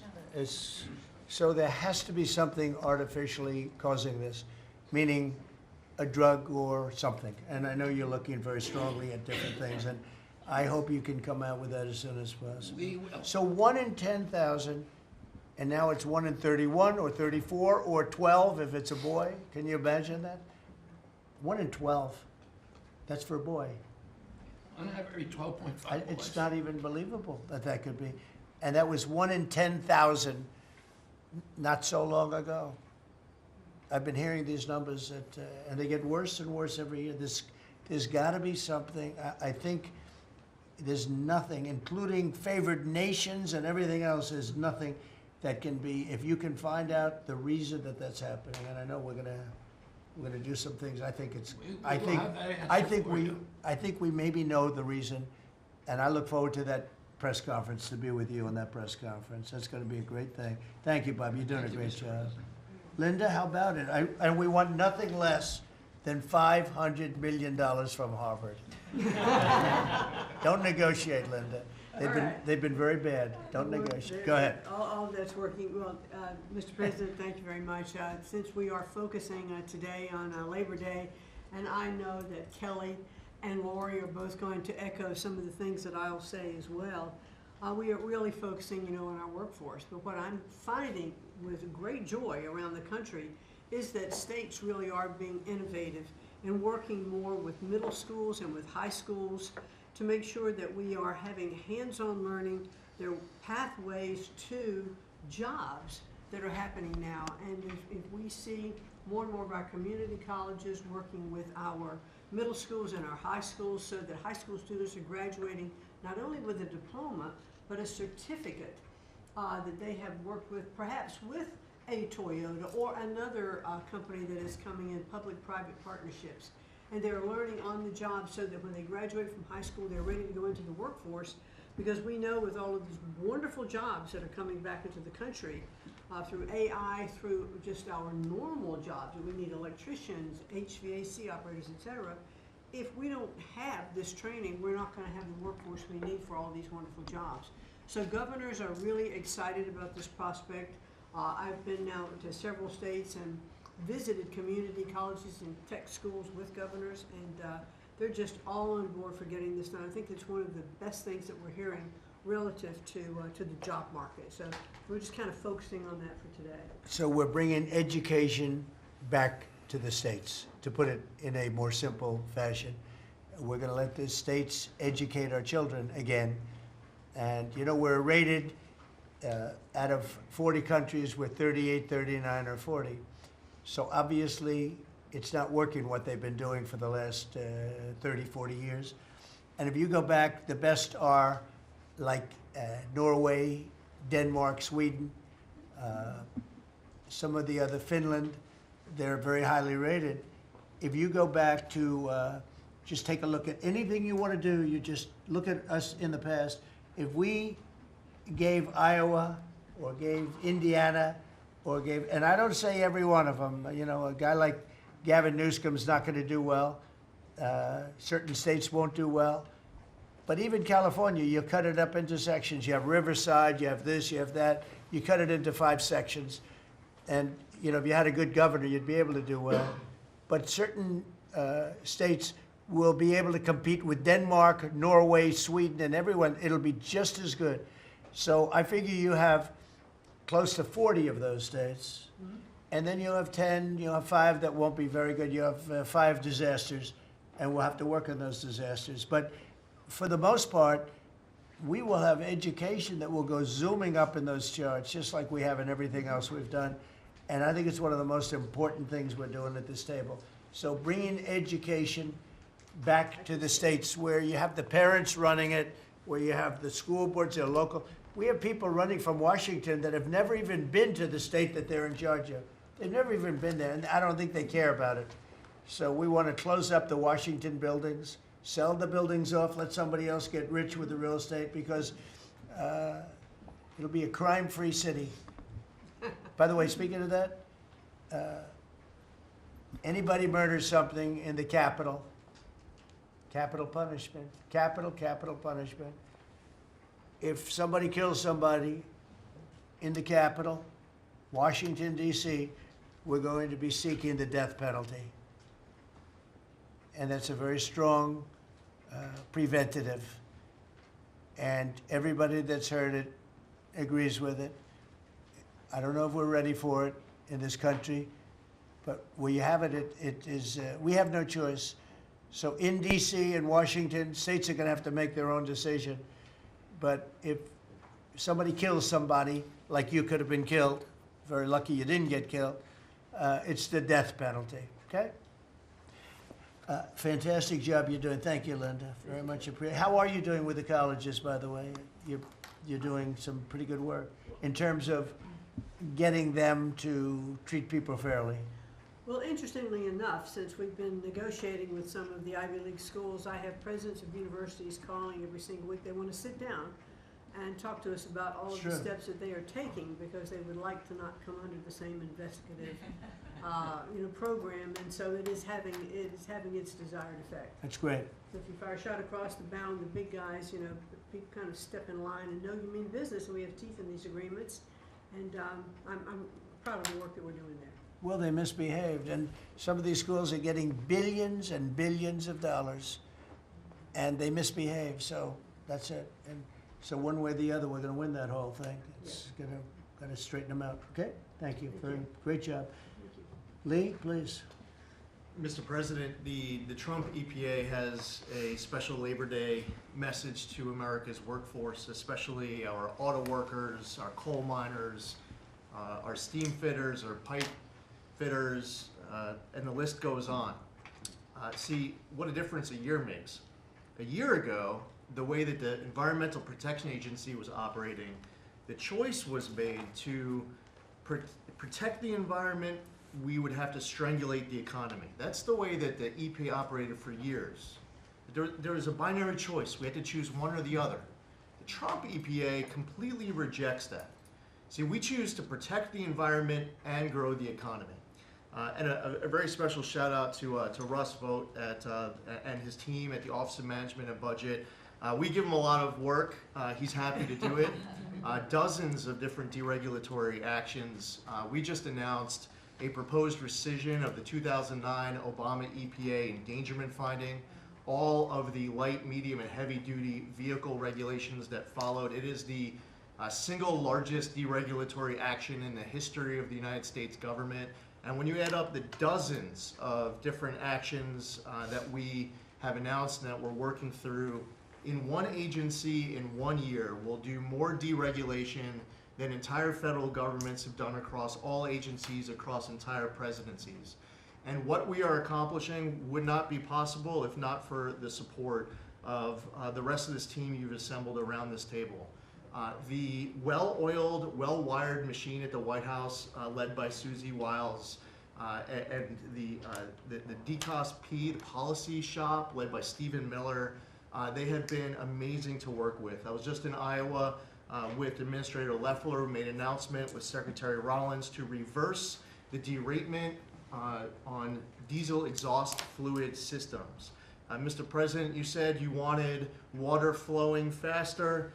Working with the Secretary of Energy, we've done our part to do that, to get gas cans flowing faster, to stop that annoying start-stop feature in vehicles. See, people out there might say, well, why are you focused on all of these little things? If it's little to you, it doesn't mean that it's not a very big deal for millions of other Americans. The charge was clear when you called me in November and you asked me to do this job. Clean air, land, and water for all Americans. Unleash energy dominance. advance cooperative federalism, permitting reform, make America the AI capital of the world, bring back American auto jobs. What we are accomplishing now, again, wouldn't be possible if not for your leadership. I'm grateful to the American people for electing you and our amazing Vice President. I was just in Mexico City announcing and signing on behalf of the Trump administration an agreement with Mexico for a permanent solution for the Tijuana River sewage crisis, which you have been so outspoken and passionate about in our conversations. It would not be possible if not for Secretary Rubio, Deputy Secretary Landau, U.S. Ambassador to Mexico Johnson. The team at the State Department has been incredible.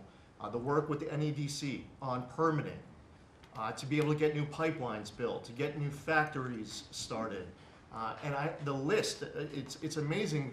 Somebody out there might not realize the relationship between the Environmental Protection Agency and the Department of Defense. The amount of work with Secretary Hegseth and the Army Corps, from responding to the LA wildfires, to getting more water flowing in California, which is also something that Secretary Burgum is involved with, to helping the farmers, the ranchers and landowners to revise the waters of the United States definition so they don't have to go hire an attorney or a consultant to tell them whether or not a water on their property is subject to federal regulation.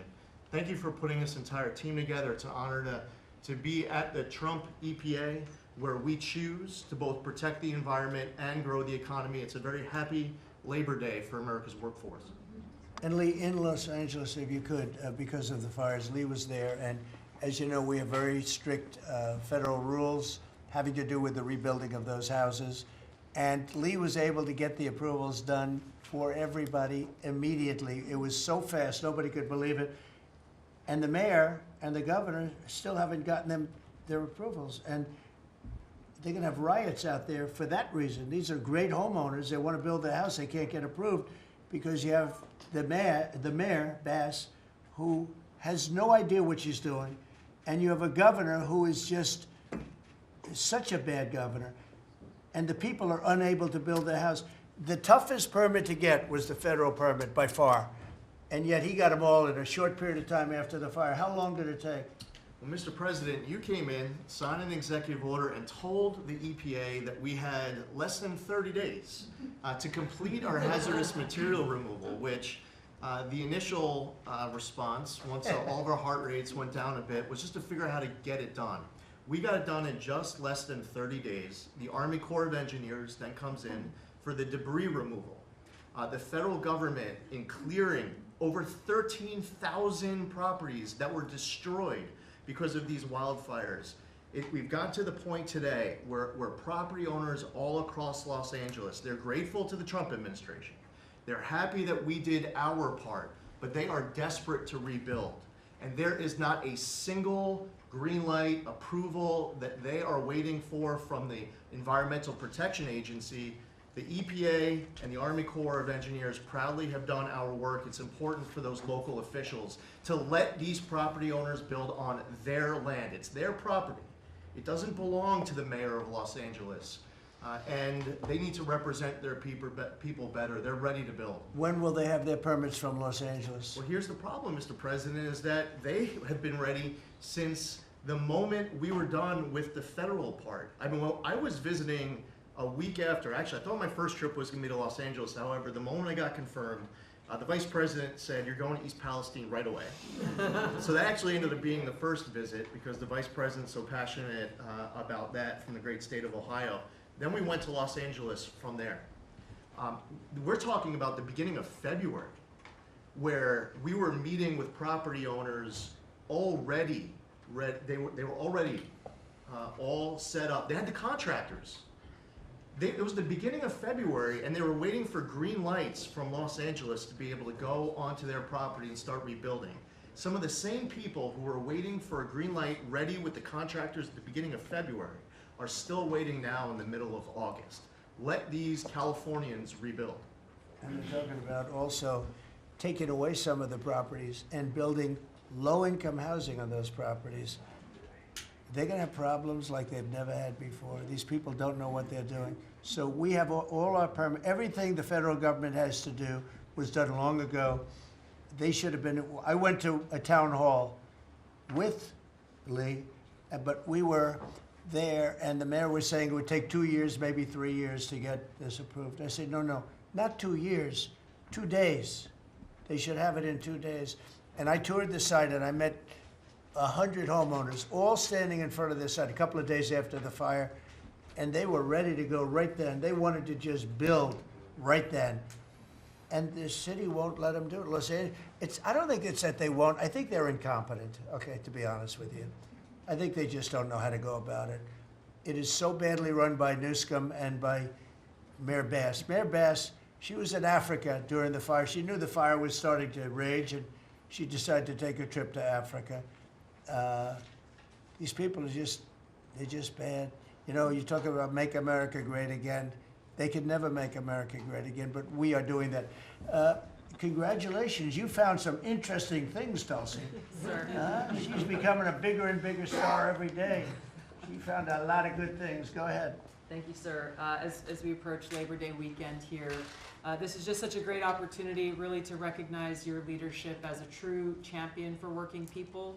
And I know we'll hear as we go around the table here how your focus singularly on putting the well-being and interests of the American people first is that common thread that we're seeing in your policies being implemented across your administration. For ODNI, number one, our focus is and must always be making sure that our intelligence community is focused on our mission, keeping the American people safe, secure, and free. We're doing great work on this front. I'll point out our National Counterterrorism Center, led by Director Joe Kent, are working across different agencies with Homeland Security, DEA, FBI, and others to catch terrorists, both those who are trying to come into our country, those who may already be in our country. They are finding the worst of the cartel bosses and making sure that they're not able to continue to wreak havoc and terror in our communities. Secondly, Mr. President, you have charged me with the mission of finding the truth and telling the truth to the American people. And we've exposed some of the worst examples of the weaponization of intelligence in the last several weeks. I will continue down that mission and that path wherever it leads. Transparency, telling the truth is what will drive true accountability for the American people who deserve nothing less. And lastly, Mr. President, all of us are charged with being good stewards of taxpayer dollars. I've gone through a reorganization for ODNI that we've announced in the last week. We've cut nearly half of redundant, unnecessary functions within ODNI, saving taxpayers over $700 million a year. We will continue focusing on our core mission in keeping the American people safe, and appreciate your leadership and your focus on this most critical task.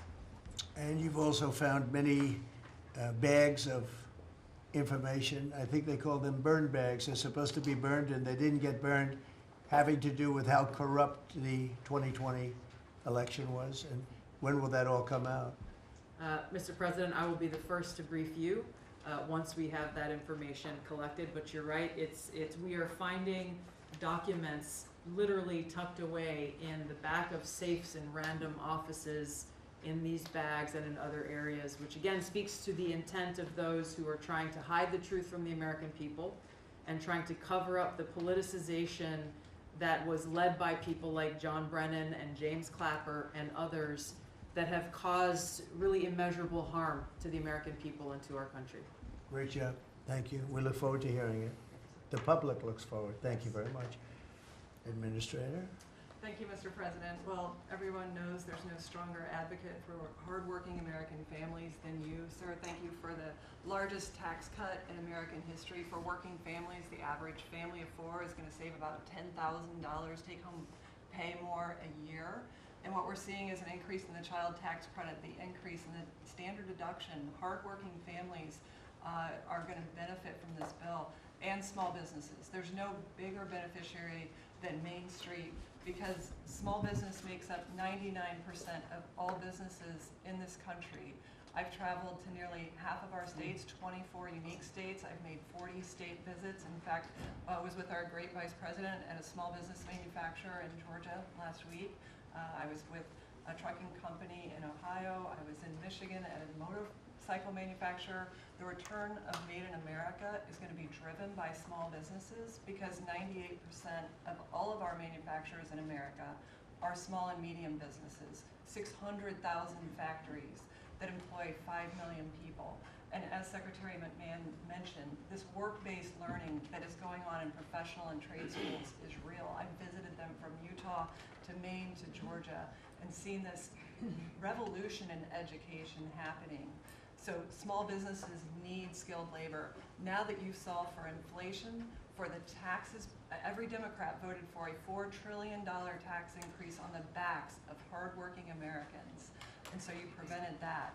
And now we've got fair trade. And thanks to Administrator Zeldin, we're seeing deregulation. I mean, this diesel exhaust fluid crushed farmers and construction and other heavy industry. So rolling that back makes a real difference for small business. And your domestic economic agenda is amplified through small businesses, which is why small business optimism is above its 53-year average, finally. And so Main Street appreciates it. What Main Street wants now is a rate cut. They feel burdened by high interest rates. They would grow, hire, and expand more if they could, but the interest rates are really hurting them. And finally, I want to say thank you for your executive order on debanking. We're about to announce a major investigation on debanking. It happened to you and your family.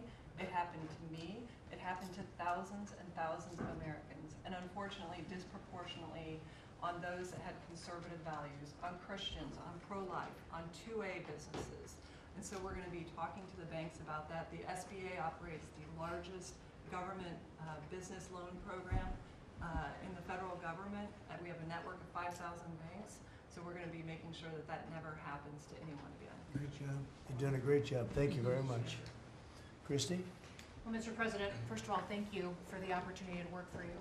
And you committed when you ran for president to make America safe again.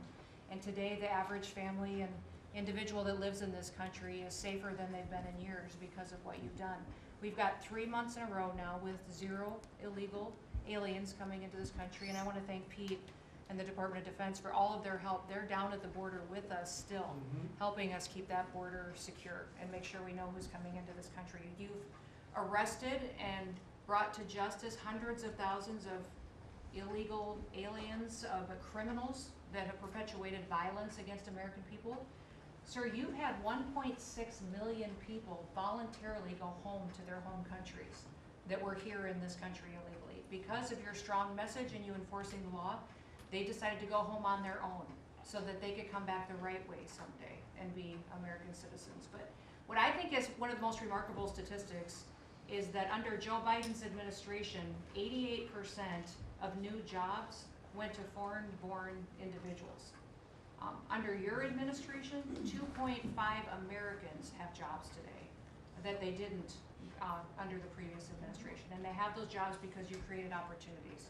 You made this country safe. You opened up the economy. You enforced the law.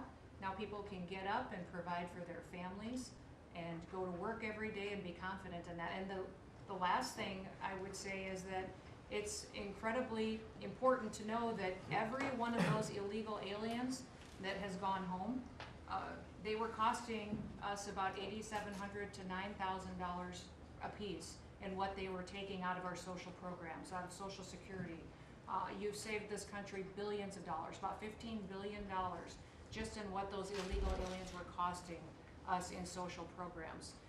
I've cut over 450 different contracts at the Department of Homeland Security. We're getting rid of corrupt ones that were not efficient for taxpayers, weren't focused on our mission of keeping us safe. And we've also renegotiated and brought in our biggest vendors that said you have to do better. And we've saved the taxpayers over $13 billion doing that as well. So we're continuing to be accountable to taxpayer dollars, but sir, focused on doing the mission of what you've committed, and that's to keep us safe and to make sure we put Americans first. Well, great job, and great job on the border. We had millions and millions of people coming in. To think 3 months in a row, 0.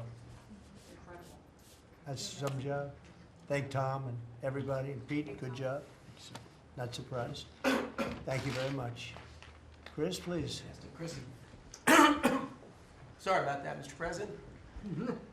Like Secretary Noem, I'm thrilled to be here to work with you on the simple platform you were elected on, which was to bring back the American dream, to bring jobs and opportunity for families across the country and to lower their costs so they can live their lives and expand the choices they have.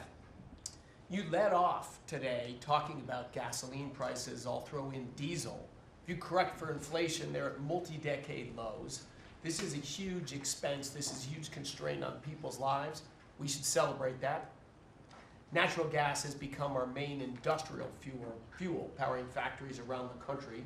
Natural gas prices are quite low in this country, and they're lower than in any country in the world. The reason for that is the United States produces 2 times more natural gas than the second largest natural gas producer in the world, and 4 times more natural gas than the number 3 and number 4 producers in the world. So you've opened up American opportunity and energy together with the work of Secretary Burgum, Administrator Zeldin, Secretary Lutnick, Secretary Rawlins.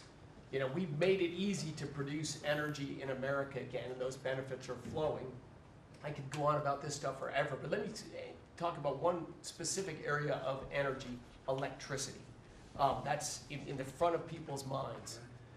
When the day you were inaugurated, we get hold of all the data. We can look at the resource plans of utilities across the country. What you inherited when you arrived was a plan over the next 5 years to close 100 gigawatts of reliable electric generation. So that's 100 large power plants. Now that was offset with a plan to build 22 gigawatts of reliable electricity generation. Their plan was to close more than 4 times as much electricity generating capacity as they were going to build in that 5-year period. How do we lead the world in artificial intelligence if we're shrinking our supply of reliable electricity? How do we reshore steel and aluminum and automobiles and semiconductors and all those jobs Americans want back in our country when we're degrading and shrinking our energy system? We were going to hand that leadership to China in artificial intelligence, not just to our economic loss, but to our huge national security loss. Your team around this table, and almost everyone around this table is involved in it, is just to completely pivot dramatically. We're stopping the closure of all these plants way before their retirement date. Some plants get to their end of life. That's a small percent of the planned closures. Most of those were just political nonsense at the cost to American taxpayers. So we have rapid new construction of power plants under in the United States. We're doing everything we can with suppliers who build the equipment for these power plants. They've got to build their factories bigger to build power plants in America. People thought those days were past. We weren't going to build big things in America anymore. We're just going to keep sending it over to Asia and overseas and just buy other people's stuff. Totally nuts economically, totally nuts for national security, and of course crushing for working Americans, particularly Americans that work with their hands. But we are seeing a revitalization of those people, of that optimism. You showed that picture of that plant being built in Arkansas, dozens of those under construction, just in artificial intelligence. But the reshoring of steel, of aluminum, of plastics, of fertilizer, semiconductors. Like this, America's the land of opportunity. How did we get to become this awesome nation? Because we believed in the American dream and we leaned in on it. But the wealthy in our country and the coastal elites that live away from where stuff's actually made, they just lost their way, and politicians just let them have it. Your tireless campaign and your relentless messaging made people realize the American dream isn't dead. It's just been smothered, and we're unsmothering it and setting it loose. God bless your efforts. God bless your assembly of this team around this table. We're bringing the American dream back. Thank you, Chris, very much. Great job you're doing. Appreciate it. Lori, please. Mr. President, everybody here who spoke works at the Department of Labor, clearly, which I love. They have all the correct talking points, but I think that's a testament again that we are all working together every single day.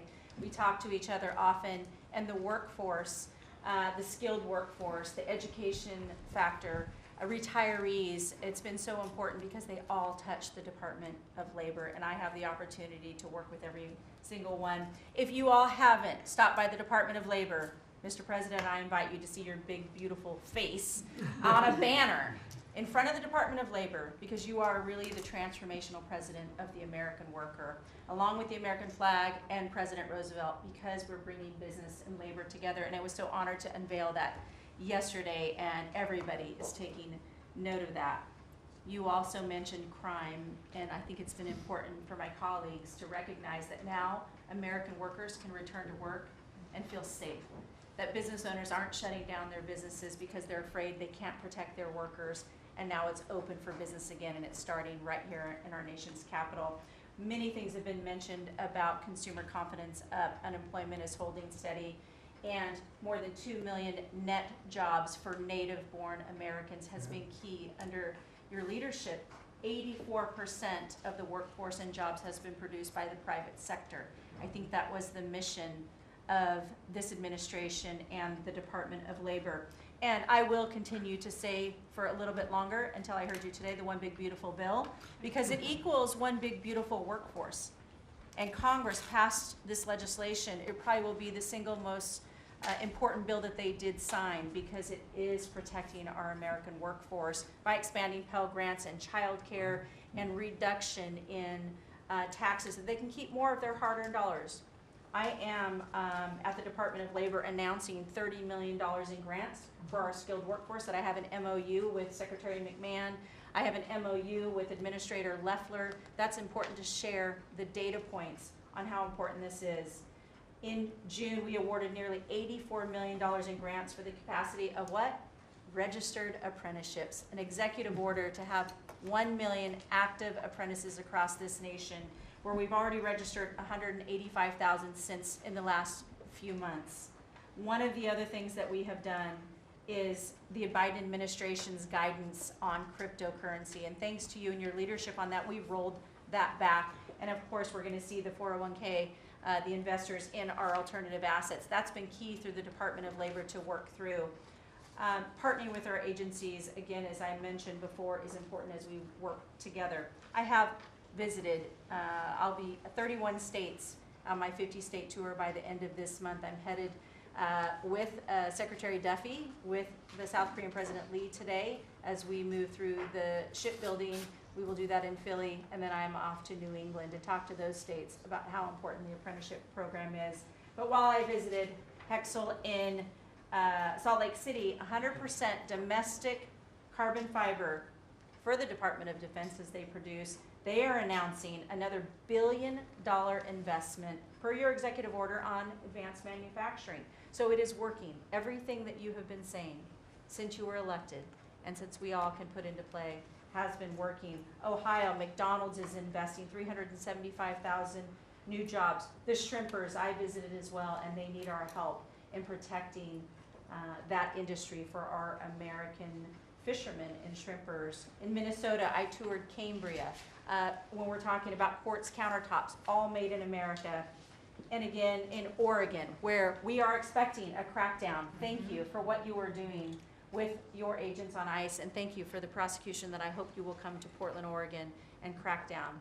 But while there are still good people, I was able to visit Buckeye Pacific, really a trading floor for the timber industry. So we still want to focus on great, hardworking American businesses. Mr. President, I couldn't be more excited to ring in Labor Day in Erie, Pennsylvania for the Labor Day Parade. I will be there to welcome it. It is an honor to serve this country. It is an honor to serve under your administration as the Labor Secretary, and we will kick off, and Republicans will own Labor Day again, not Democrats. We will own it because we are, and you are the president of the American worker. So thank you for everything that you've done. Thank you very much, Lori. Absolutely. You're doing a fantastic job, and I will tell you that Lori was recommended by the Teamsters. And I said, that doesn't really work, does it? And it turned out to be one of our best choices. So I just want to thank you and Sean, who, as you know, recommended you very strongly. You've really turned out to be a gem. Thank you. I was able to talk to the president on the phone the other day. He called and we visited, and he said, but I know that you were you know, a little bit middle of the road and not so sure. I said, Mr. President, I have been a Republican. He's like, what? Wait, what? Now I like you even more. So, Doing a great I job. appreciate it. Thank you, Laura. Thank you. Thank you. Pam? President, I'm working with everyone around this table almost daily on legal issues that we're winning on. But today, because it's Labor Day, President Trump, if I could focus on public safety, not only domestic, but from our foreign adversaries. And Secretary McMahon, I know you know, kids are out of school this weekend. It's Labor Day. And Secretary Duffy, you know, our highways are going to be packed with travelers coming to not only our nation's capital, but all over this country. We're also going to have boaters, Secretary Duffy, right, on our waterways.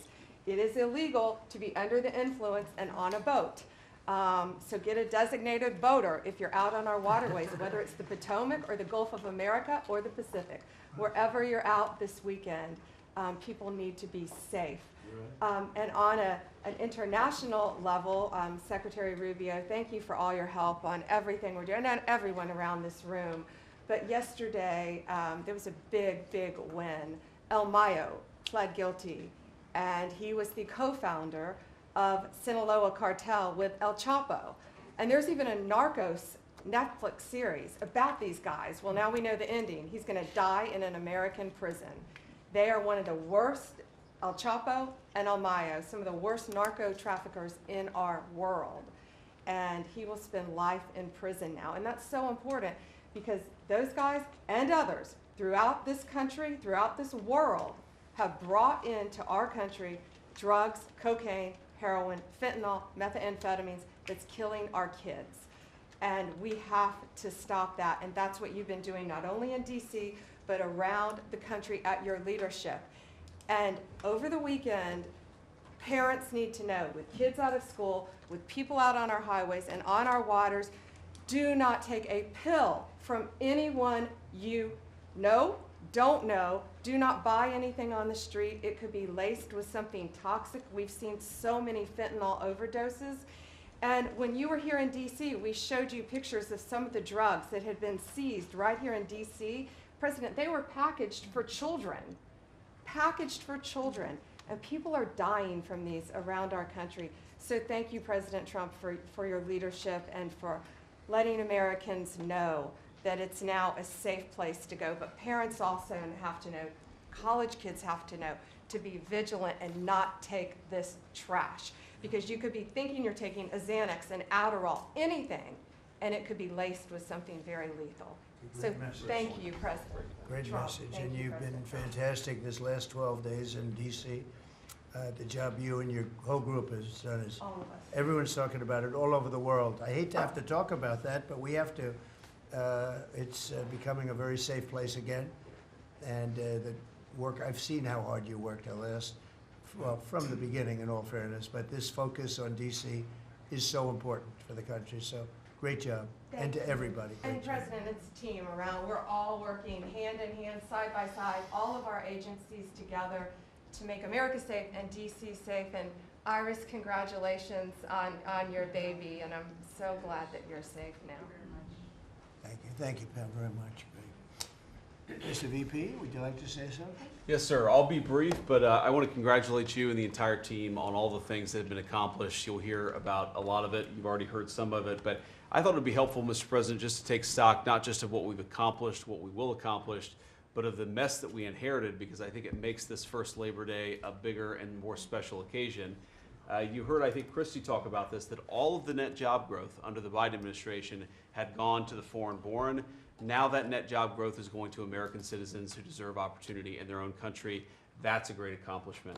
You'll hear, I'm sure, Scott talk about the success with tariffs. People forget that we inherited the largest peacetime deficit in the history of the United States of America. And now, because the president is not letting foreign countries take advantage of us, we're collecting hundreds of billions of dollars, trillions of dollars over 10 years in tariffs from countries and companies that were formerly taking advantage of the American people.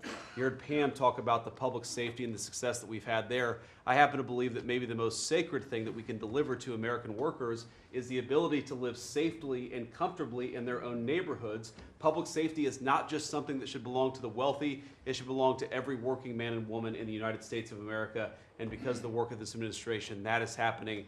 And of course, Mr. President, you yourself talked about the inflation mess that we inherited under the Biden administration. Maybe the most striking and even shocking statistic of the Biden administration is that housing costs have gone up by 100% over the 4 years of the Biden administration, literally doubled, making the American dream of homeownership unaffordable. We've made great strides and great progress already. But to the American people who are listening, there's a lot more to do. We're going to keep on working hard at it, but it's an honor to do this job under the President's leadership and with this very great team that you've assembled. So we've done a lot, but there's a lot more work to do, and we're very cognizant of it. Thank you, sir.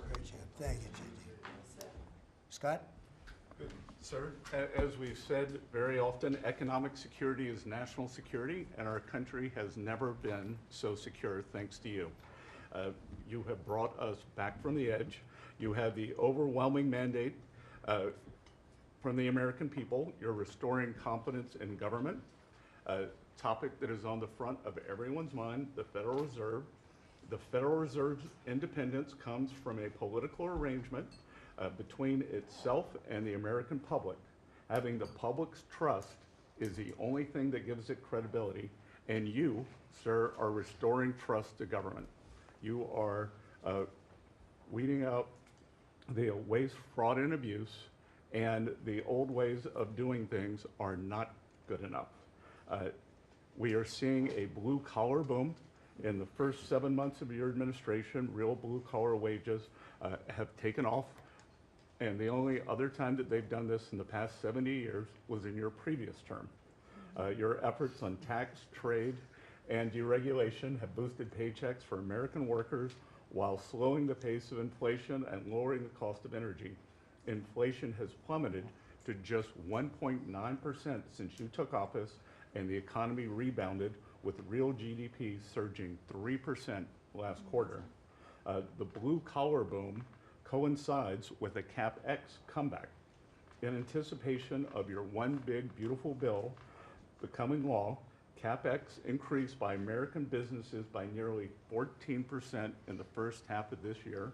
And as you and I talk about frequently, and as that chart or that photo attests, we are going to see, I believe, a bigger CapEx boom from here. This is just the beginning, just the beginning.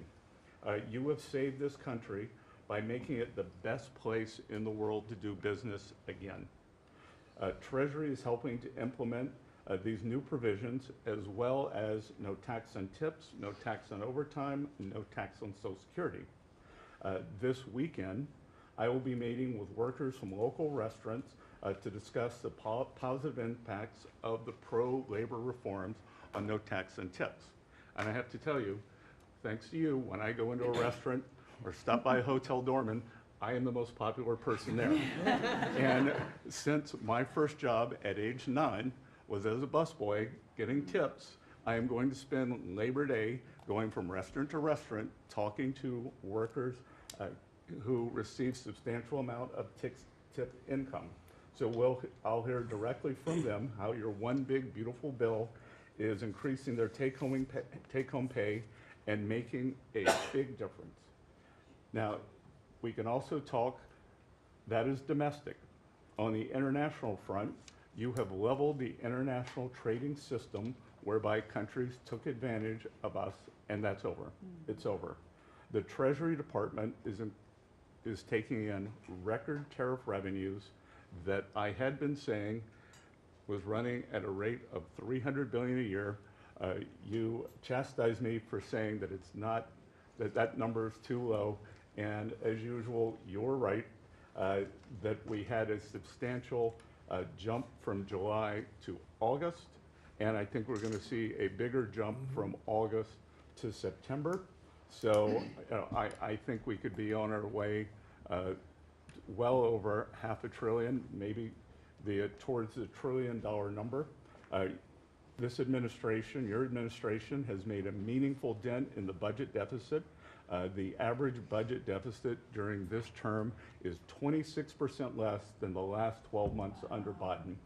And even the CBO, and we don't agree with CBO on everything, as you said, last Friday, on a summer Friday, had to admit that they believe over the next 10 years, the budget deficit will be $4 trillion lower than they had previously scored. $4 trillion, 3.3 trillion of tariff income, 700 billion of lower interest cost, and I would expect that that number could go up from here.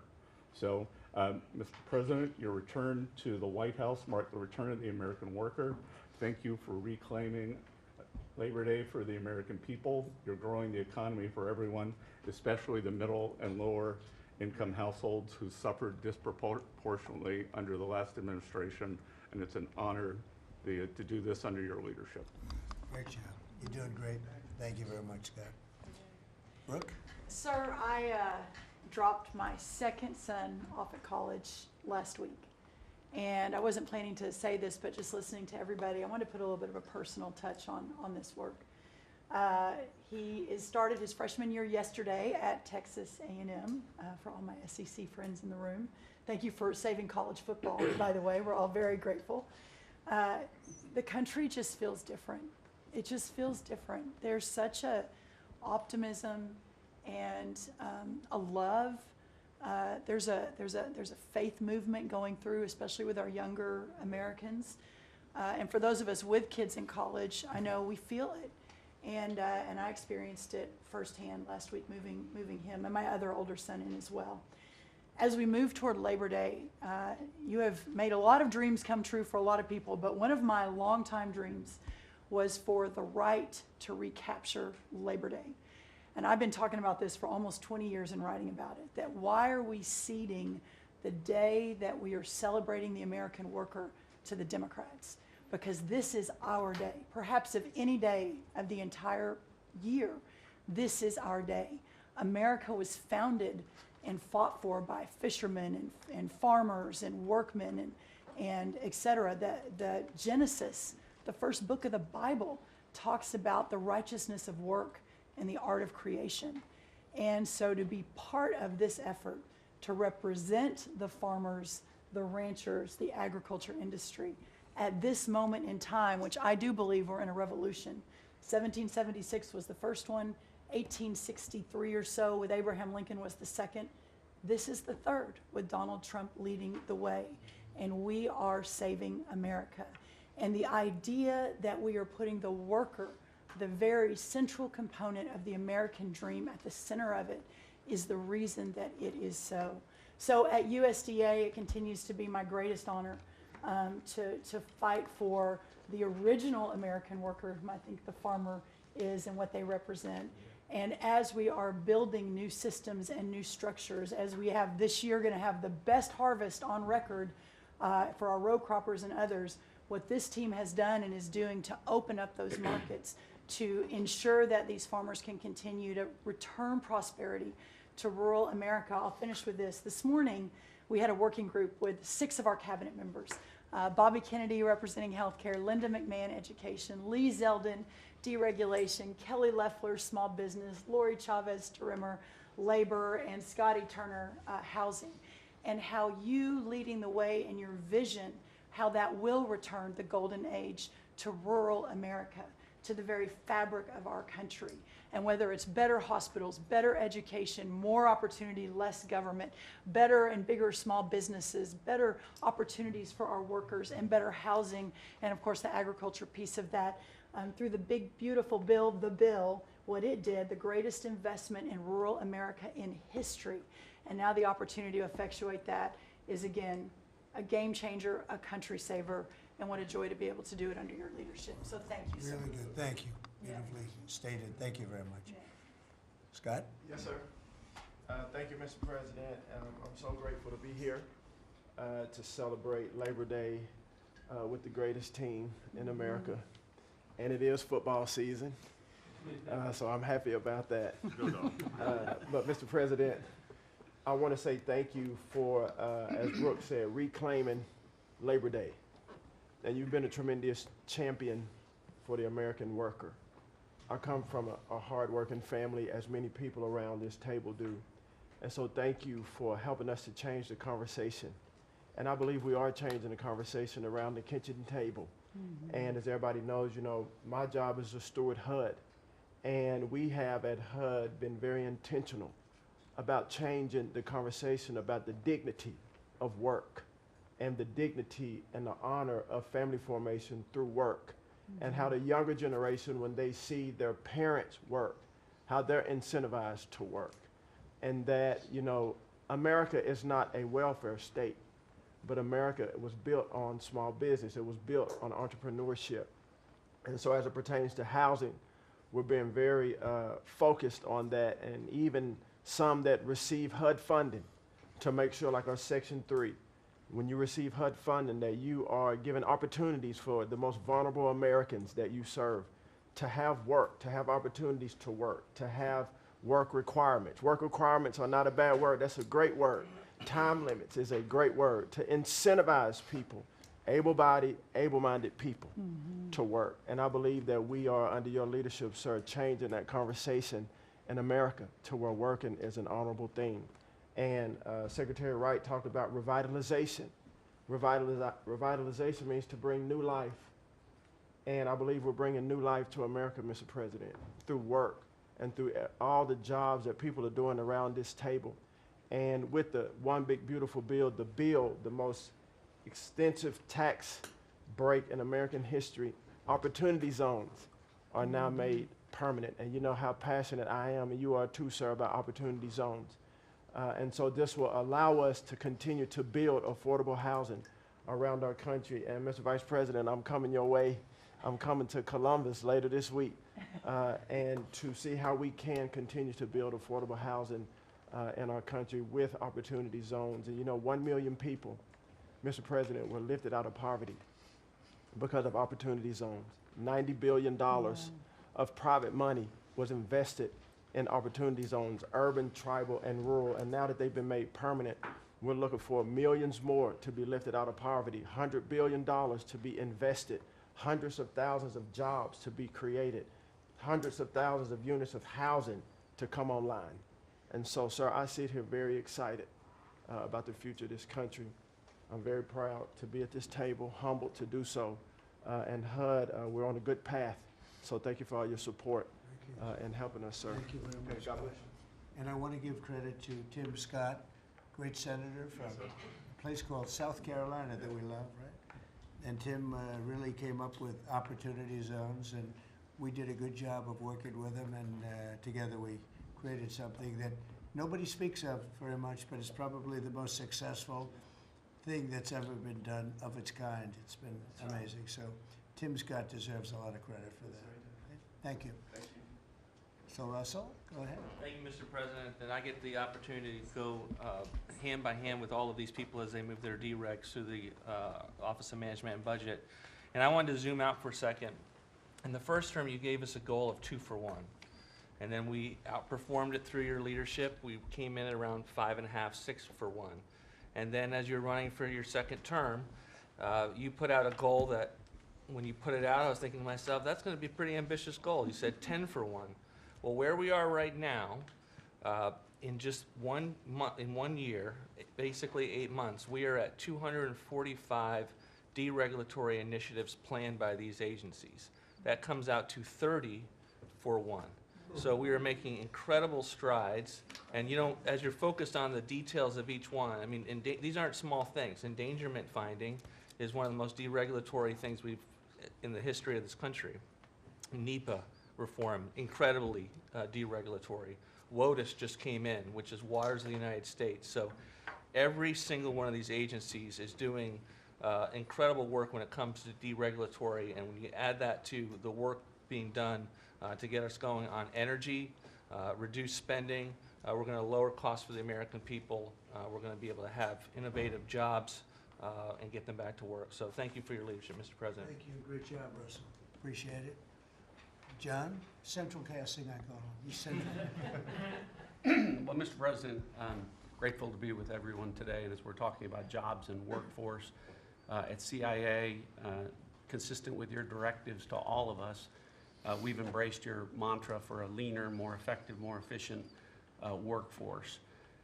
But at CIA, Mr. President, we had an additional challenge because, as you know, at times, our workforce had been misdirected. Its focus put on political narratives, some that even worked against you and always worked against the American people. I heard about that. But under your leadership and your direction, we have been focused back on the core mission of what CIA is supposed to be doing, which is to provide you and this entire incredible team around the table with a decisive strategic advantage in accomplishing your goals. And your success in that regard, the examples are clear and many. With regard to Iran, everyone knows that our DoD partners executed that mission flawlessly. But flawless military operations are subject to flawless intelligence. And as you know, Mr. President, CIA was the backbone in terms of its intelligence operations in providing that flawless execution that allowed you and your team to obliterate Iranian nuclear facilities and set back a nuclear program by years. Likewise, with regard to your ability to prevent and to preempt wars between India and Pakistan, between Armenia and Azerbaijan, between Rwanda and the Democratic Republic of Congo. In all those cases, CIA intelligence supported you and your entire team in making that possible. It's not just you, it's folks around this table, Secretary Besson, Secretary Lucknick, Trade Representative Greer, and their great successful negotiations on trade and tariffs, again, was a CIA workforce working to enable them to accomplish your goals. So as we roll into Labor Day, I tell you that the CIA workforce at the Trump CIA is grateful to be focused on what it's supposed to be, which is helping you prevent and end wars and to make America safer. Thank you very much. You've been really fantastic, but I'm not surprised. I've known John a long time. I'm not surprised at all. Thank you very much. Steve, please. Mr. President, working for this government, for you, is the greatest honor of my life. I tell it to everybody, and I really do feel that way, and I thank you, because it's a privilege to go out there and represent you in your humanitarian effort, in your goals of solving conflicts all over the world. I think there were actually more than 7 conflicts that you've put to bed in the last 8 months. And I hear these, I travel all over the world. In Hostage Square, they talk about you reverentially. It's really quite amazing. I sometimes wish that I had a cam recorder with me and I could put you right there as I listen to it. I was in Gaza, the first American diplomat. On your behalf, and as we delivered food and aid pursuant to your new aid initiative, pushed forth by your great Secretary of State, Marco Rubio, who it is a privilege for me to work alongside. The people were applauding you. The signs were up. I mean, these are people who I just don't think you get the proper credit for it all. We are negotiating multiple entries into the Abraham Peace Accords because of your vision. Azerbaijan, all these different conflicts that we're out there on your behalf on, these are people who have never really seen the world change in this way. Peace through strength really, really works.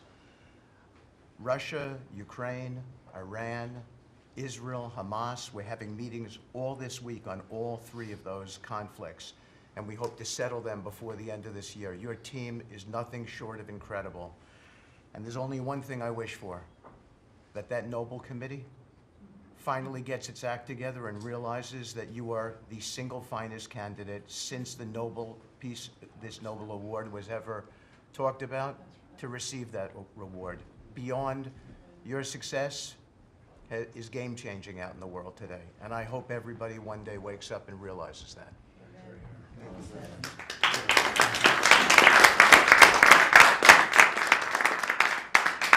Thank you, Steve. Jameson, please. Mr. President, I like to think of Labor Day as the Trump trade policy day, because everyone around this table and everyone listening knows that one of the major reasons why American workers and organized labor voted for you is because of your trade policy and the policies you've had and advocated for 40 years or more. You have reset global trade policy in the past few months, and it shows that it's been working for American workers. When you look at President Biden, in the last quarter of 2024, median weekly earnings fell 2.1%. In the first quarter of your term, they went up 3.3%. And that's why we're doing the trade policy we're doing. It's to help the workers of the United States of America. And they're the best in the world, but they can't do it without a level playing field. And you have flipped the script. For many years, the other countries had high tariffs and high non-tariff barriers, while we were open to all of their labor and services and goods and capital. You flipped it. Now we have the tariffs, and they have lowered theirs and the non-tariff barriers. And we couldn't have done it without you and the leverage you've created. So between the tariffs and the deals, the hot streak continues for the workers of America. So thank you. Thank you very much. Really good job, by the way. He's a good negotiator. Very good negotiator. Thank you. Please. Yeah. Well, Mr. President, I feel like, as everybody here has talked about how great working with this team is and all, but I do feel a special need that you've given me the privilege of working with the best of America. I get to take care of the veterans. I get to take care of the veterans who Labor Day really finds its roots in, if you think about it. We wouldn't have Labor Day if it wasn't for men and women who would leave their jobs and go fight this nation's battles to keep us free and independent so that they would have jobs to come home to. And over the past few years, they've been coming home to many times a government that was keeping them back, holding them back, taxing them, regulating them. And now we have veterans who represent the bill, the big, beautiful bill, they're the beneficiaries of. And I get to see them all the time because they're receiving the benefit, because they see the jobs, they see the care that they're being given. And these veterans can look at their country with pride, knowing that we're taking care of them, just like you told me to do. When your only statement you said to me, I asked you what to do, you said, go take care of my veterans. Well, that's what we're doing. One of the other things we're doing right now is, for many of you, I love to hear how you're deregulating everything, and I've worked from Congress and worked with many of you before. I get to do the same thing with the largest bureaucratic organization in the government. We're deregulating from the inside. And it's amazing to me because we have such a powerful workforce at the VA who really want to do good, but yet they kept tripping themselves up. They kept making their own, they'd take one step forward and put a regulation in that put them 3 steps back, and it always hurt our veterans at the end. We're taking that away.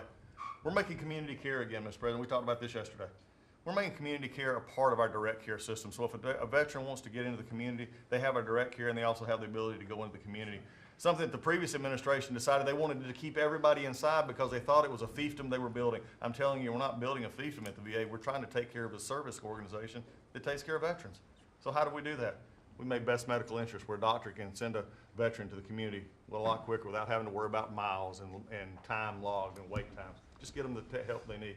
We've actually expanded out, and it's made a difference in this regulation, and also unleashed a workforce that is now free of the collective bargaining agreements and other things that have kept them from being able to do the job of national security that they've been intended to. I'm actually giving them the benefit of the doubt to actually go be the workers that they're called to be, and that's what Labor Day is about. The VA is going to have the best workers. But just to let you know how that's working out, wait times at our hospital are going down because we're getting them into our hospitals or into community care. And then one for you, Mr. President, you heard about this a lot, and that was backlogs.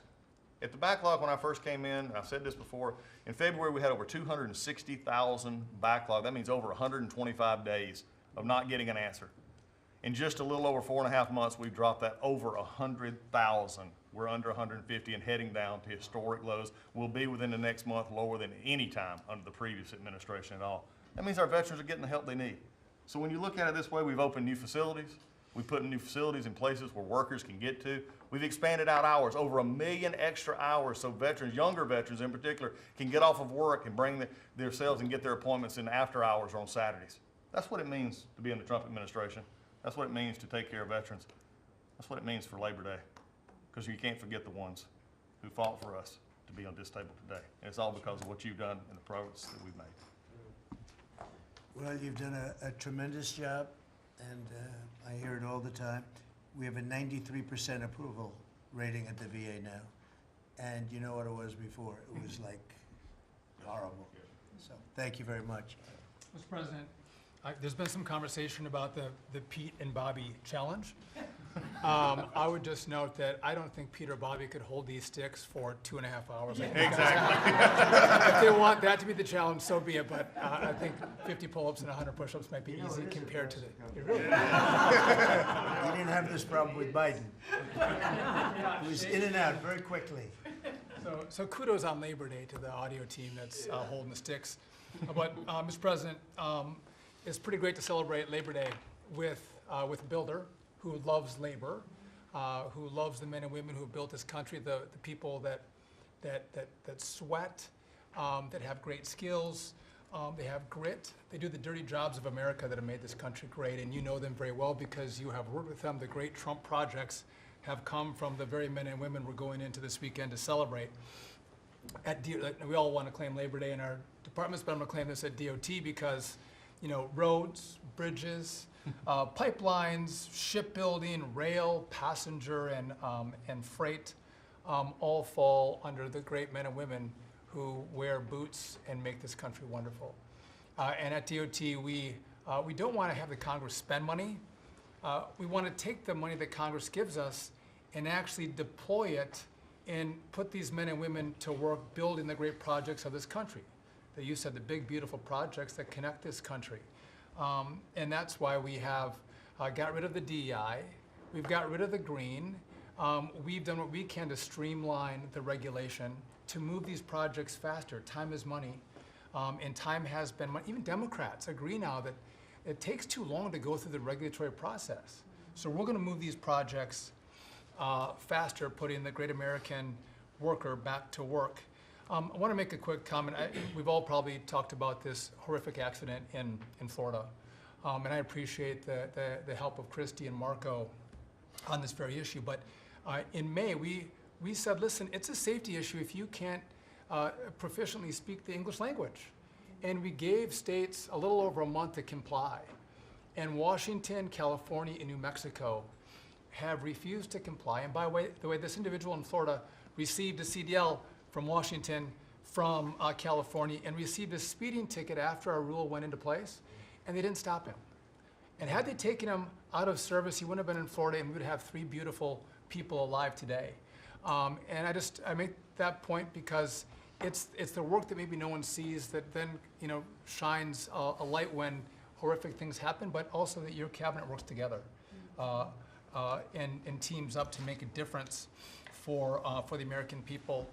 Real quickly, so we have a safety mission at DOT.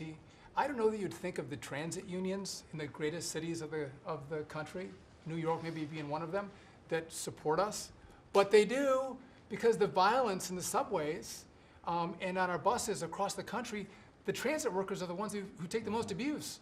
And they're grateful for the mission of everybody around this table fighting to make their communities safer. So I appreciate everyone's help on that. But the transit unions love the effort that all of us have put in together.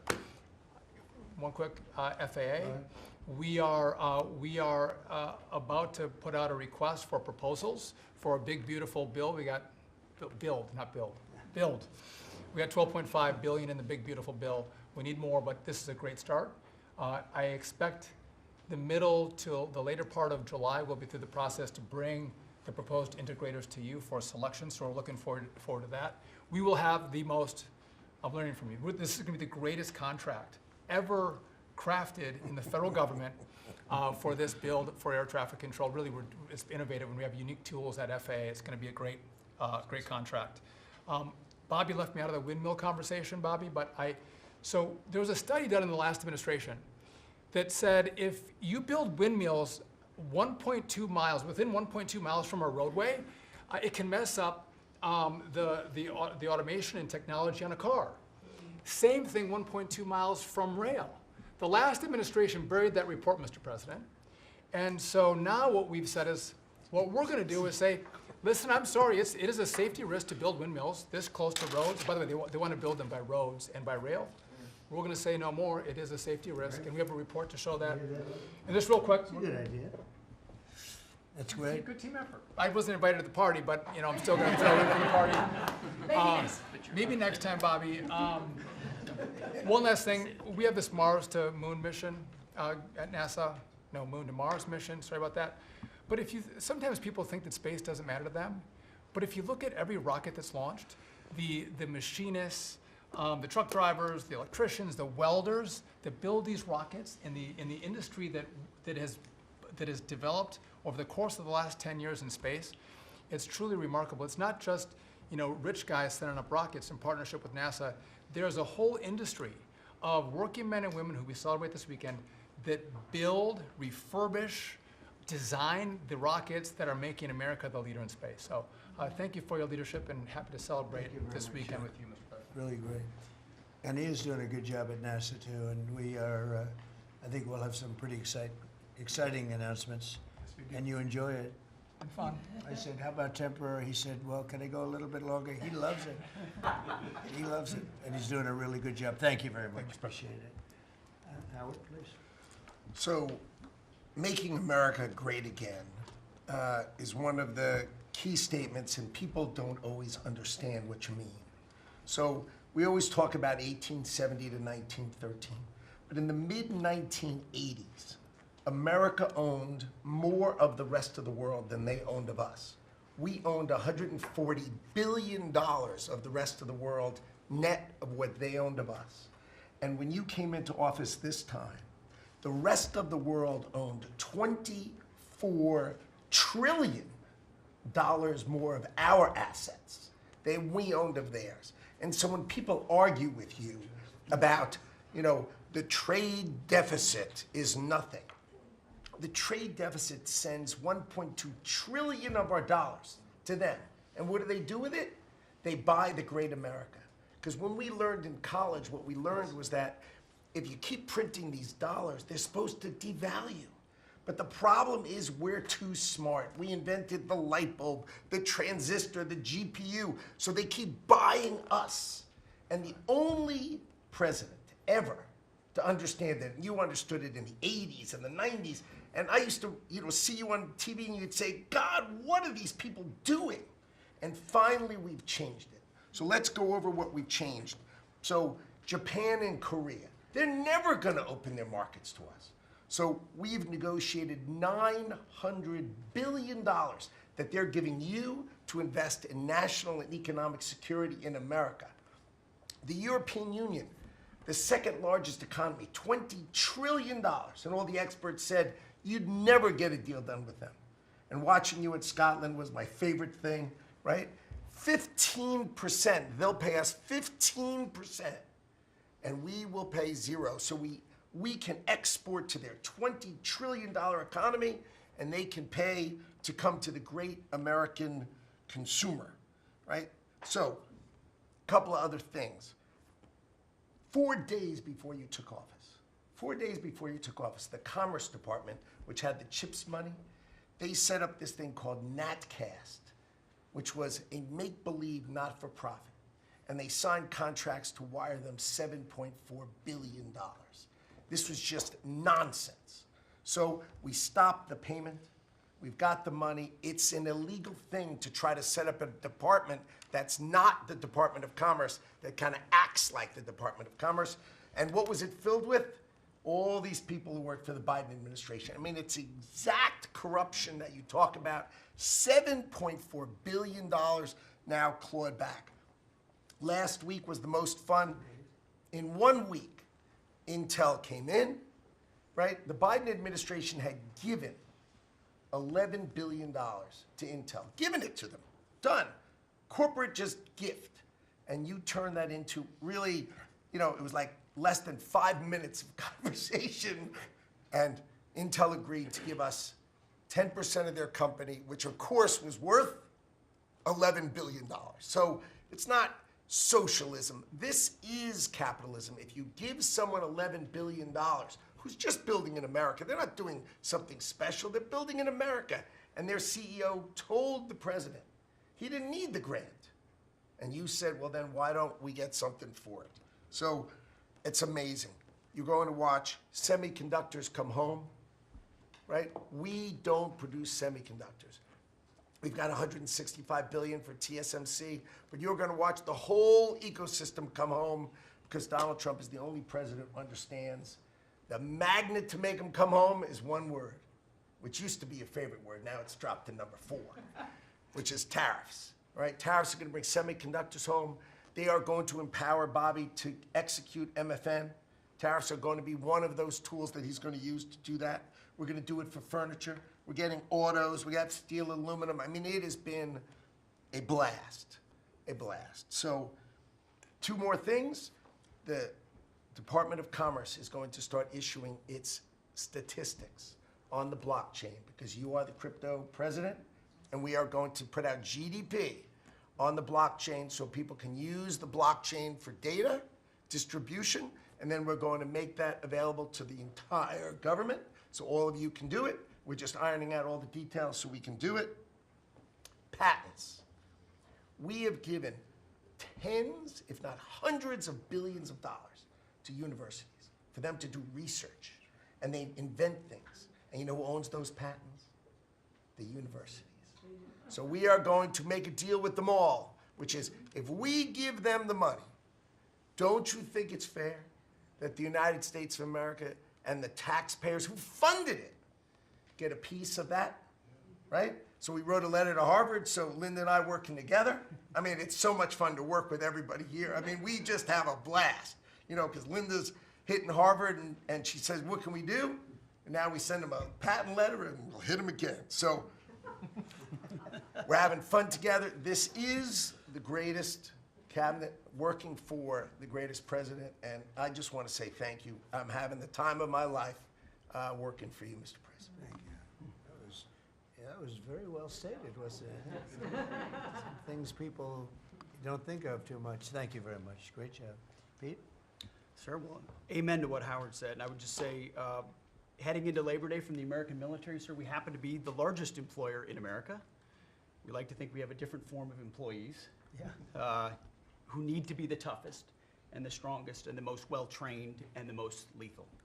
And under the previous administration, and for decades, frankly, it was social justice, it was political correctness, it was divisive ideologies seeping into the ranks and changing how well we do our job. No more. Now it is only merit-based, gender-neutral, colorblind. The best of the best from the top to the bottom. That's our expectation. And sir, you've enabled that. So from the troops directly, which they ask me to say all the time, thank you for your leadership, for your boldness, for your clarity, for common sense, for providing a shield for the rest of us to put America first and to apply peace through strength. We're in the strength business. That's our job, is to stand behind everybody here and alongside John in everything they do to keep the country safe. And the world is noticing. And I wish everybody could, there were 2 meetings yesterday that I think tell the story. One was, because today happens to be the 4-year anniversary of what happened at Abbey Gate in Afghanistan. Mr. President, you had the families in, who you've met with multiple times, who when the cameras were on and not on acknowledged, sir, you were the only one that gave them a proper greeting, that recognized what they gave their sons and daughters in the debacle that was the withdrawal in Afghanistan, that we will bring accountability for at the Defense Department through our investigation. That's good. But at the same time, the world sadly took notice, whether it was Israel, whether it was Ukraine. Those wars never would have started if you were president. Instead, they looked at the foolishness of Joe Biden. Under your military, your Pentagon, we are restoring deterrence. Whether it's Midnight Hammer and those beautiful B-2s, 37 hours straight, whether it's counter-drug operations in our own hemisphere, whether it's the border, working with Christie and the national security team, whether it's LA, whether it's Washington, D.C., you name it, whether it's Europe. Our allies paying 5%, now our allies in the Indo-Pacific stepping up to do the same. That's a recognition that American leadership is here.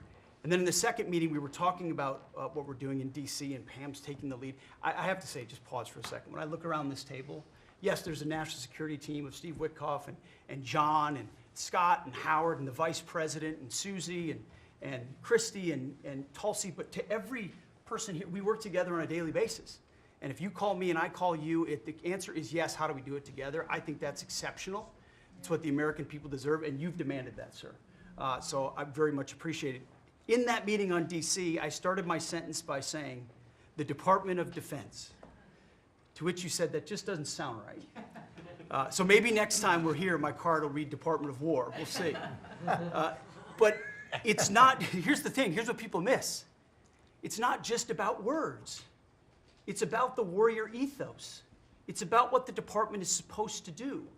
George Washington started the Department of War because he wanted us to win our wars.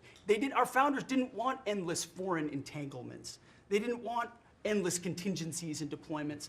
They wanted an empowered military that was, the handcuffs were taken off to fight to win, and then bring those troops home. So my platoon in Guantanamo Bay, our motto was, those who long for peace must declare for war, must prepare for war.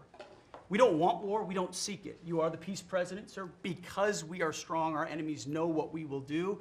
And so whether it's Secretary of War or Secretary of Defense, that warrior ethos is changing. We're going back to basics. Our drill instructors can be drill instructors again, sir. So from the minute of the tactical of standards to the strategic of B-2 bombers, we're focused on what matters. Had a meeting yesterday on Golden Dome for America, which is on track to deliver strategically for the American people. Munitions and the Deputy Secretary making sure our stockpiles are overflowing. That's our job. I'm an honor to be a part of it, sir. Thank you for your leadership. That's great. I think I like Department of War better, but we'll make that decision, right? But you've been great. Thank you very much. So Marco, go ahead. Well, Mr. President, first of all, everyone's made this comment already and needs to be echoed again. You were elected as the President of Working Americans, and that's why this Labor Day is so meaningful. For me personally, this is the most meaningful Labor Day of my life as someone with 4 jobs. And so,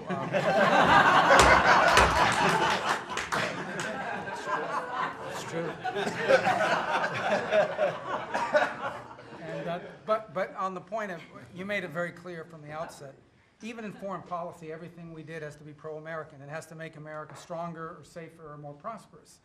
And there's just a few things I want to touch through because it involves your team under your leadership making it happen. The first is, for the first time in the modern era, we are truly on offense against organized cartels that are pumping poison, killer poison, into our cities. And that's a team effort.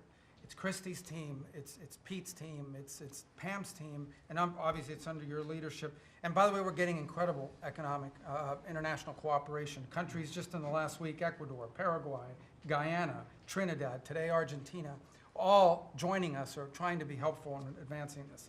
And this just, one thing is we're going to stop drugs from coming in and we're having record seizures, but another thing is to build an international coalition against the scourge on the international stage. The second is mass migration, illegal mass migration, which is dangerous for the country but harmful for American workers. What's happening on the border is essential, but it's not just what's happening on the border. And again, Christy and her team have been essential in this. We have countries all over the world that are actually helping us, whether it's through safe third country agreements, whether through it's stopping the migration flow from coming here in the first place. Incredible international cooperation. You've redefined our border. It's no longer just our physical border. We are doing things ahead of time to prevent this from happening and getting cooperations from countries that we've never seen before. And last, I would say, and Steve touched upon this, who, by the way, is doing a phenomenal job.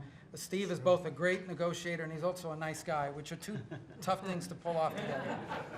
But it's incredible. But we both work for the peacemaker in chief.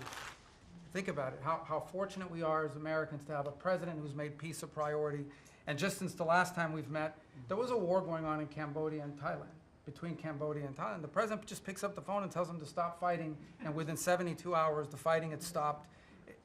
There's no other leader in the world that could have done it. And the fact that you were willing to spend time to do that and to make it happen is, of course, essential. And then the war that didn't happen because of Azerbaijan and Armenia coming here to sign that peace deal, which is historic in so many countries. You know how many countries said, it's never going to happen, it isn't possible. And it occurred, Mr. President, because of your leadership. And then on a point of personal privilege, I wasn't even going to raise it. I haven't even talked to you about this. It's a little controversial, but I think I need to bring it up at this time of year. This thing about people getting married on Saturdays during college football season is a scourge, Mr. President. It's dividing families. I don't know if we can have an executive order on this. It's insane, but it's really difficult. There's 7 other months of the year that people can get married, so I just wanted to say that because it's very, very difficult. Thank you. Fantastic. Thank you very much. Doug, please. Well, Mr. President, you've heard from around the table how people are grateful to have an opportunity to be part of this team, have an opportunity to work for you, and have an opportunity to serve the American people. And I would say as we head into this Labor Day, the thing that really differentiates you and your leadership and everybody around this table is one word, and that's respect. Because this is a group of people that respect our farmers and ranchers. We respect the people that are in law enforcement. That's a huge change.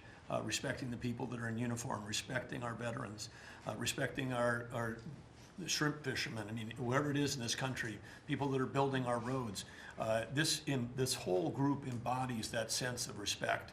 And when we start with that, then who benefits? We come up with policies that help those people. And what have you done? You've led an opportunity for us to have the lower taxes, way lower deregulation, record amounts of investment that's coming into this country. We're going to be seeing lower interest rates. All of those things coming together is a gift to the working people. The policies are lifting everybody up. There's 140 million Americans that get up and go every day and drive to work. They commute. And one of the most obscene things of the prior administration was their energy policies was creating a hidden tax on those people. The poorer you were, usually the further you had to drive because you couldn't afford the housing if you were working at a hotel, if you were working in a service industry. We were taxing them. A hidden tax on them was the high cost of energy. You're perhaps one of the only leaders in the world that understood the connection between peace abroad and prosperity at home was directly connected to energy policy. You came in and said, we're going to sell energy to our friends and allies. We're going to bring prosperity at home through policies here by having lower energy prices. And we're going to stop funding wars abroad with energy policies that helped our adversaries and hurt us. You said we're going to sell energy to our friends and allies. And with the work that Jameson and Howard and Scott and everyone has done on these trade deals, we're going to have an opportunity to have a renaissance in American energy, selling energy to the world, which is going to help bring peace abroad. But the real key thing, in closing, I want to say is two things. One has to do with the U.S. Park Police. That's the group here in Washington, D.C. They're the oldest uniform law enforcement group in the nation. You coming out and visiting with them in person before they went out on the surge. Not only are carjackings down, muggings down, homicides down, everything down, morale is through the roof. Just like Pete saw, we've got record people signing up to want to be part of our military. You have breathed life back into the profession of law enforcement. Your respect for law enforcement is so incredible. It's making a difference. And then us giving them the tools. On a lighter note for everybody here, one of the rules that under President Trump we were able to change for the U.S. Park Police was they could do a pursuit. I was shocked to find out when we were talking to them, like, oh, you pull somebody over and they just drive away and you can't pursue them? I mean, like, and they said, no, we can't. They said, all rules. We got that rule changed in 24 hours because of President Trump's leadership. The next night they had so much fun. They pulled people over, they started to take off, they chased them, they stopped them, and then the bad guys, some of these were in cars that had stolen plates. So they take the plate off, they steal them off somebody else's car, they know the plate doesn't match, they know they're doing this thing. The bad guys in the car said, you're not supposed to chase us. Like, you're breaking the rules. The bad guys are telling us to bring them. No, we're back in action. So it's like, and so the morale is high. They all wanted to say thank you to you. Yesterday you announced increasing the number of U.S. Park Police that we're going to hire. This is the group that protects not only our sacred monuments of democracy here, but also the Statue of Liberty and the Golden Gate. This is a great group, but on behalf of all law enforcement, we say thank you. And as Chris Wright was talking about electricity, I want to close with that. We've solved amazing things in 7 months, but the big challenge we have against the remaining is, solving Iran's nuclear thing, that was an existential threat. China beating us in the AI arms race, that's an existential threat. We finally have a president who talks about it. You talked about it in your opening remarks. You've signed executive orders. You understand that essentially we used to say hundreds of years ago, people started saying that knowledge is power. But now, for the first time in history, we can take electricity and we can convert it into intelligence. So it's flipped. It's no longer knowledge is power. Power is also knowledge. And while we're ahead on the technology, we're way behind China on the amount of electricity they're bringing online. And your strong position to support affordable, reliable energy using our nation's resources, including those across the Department of Interior, bringing back coal mining, bringing back mining, bringing back timber. All the industries that have been killed in this country are coming back to life because of you.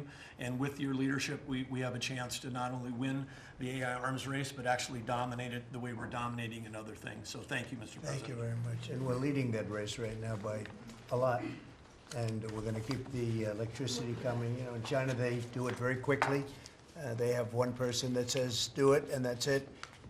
But essentially, we have one person that says, do it, and we've given that order, and the job they've done has been amazing, and I want to thank again, Lee, what you're doing in that regard is so important, and the rapidity, just as fast as them, because it's a question of a week versus a day, and that's not going to make the difference, but you've done fantastically, and Doug and Chris, amazing job. So we've done this for a little while now. I don't think you've ever seen anything like it. And you know, I think Sean was right. These guys that are holding these up, if you ever try holding your hand out for 2 hours, that's a long time. These are pretty strong characters. You've been doing that a long time, I guess. Congratulations. Are you getting tired? Are you getting tired? I'm looking at these guys. They look like they have no problem. It's amazing, actually. It's, I think they would have beaten you guys in the test. So I want to thank you. If you want, you know, it's been a long time. If you want, we could go in and we can call it a day. And feel free then to ask some of the questions here. Look, I believe in very open, you know, we want to be open, above board. We want to be honest with the media. I wish the media was totally honest with us, but I think they're getting better, to be honest with you. And so we'll see. But if you want to take a few questions, you really On a serious note, when it comes to Fed Governor Lisa Cook, her lawyer has said that they're going to be filing a lawsuit challenging this legal action.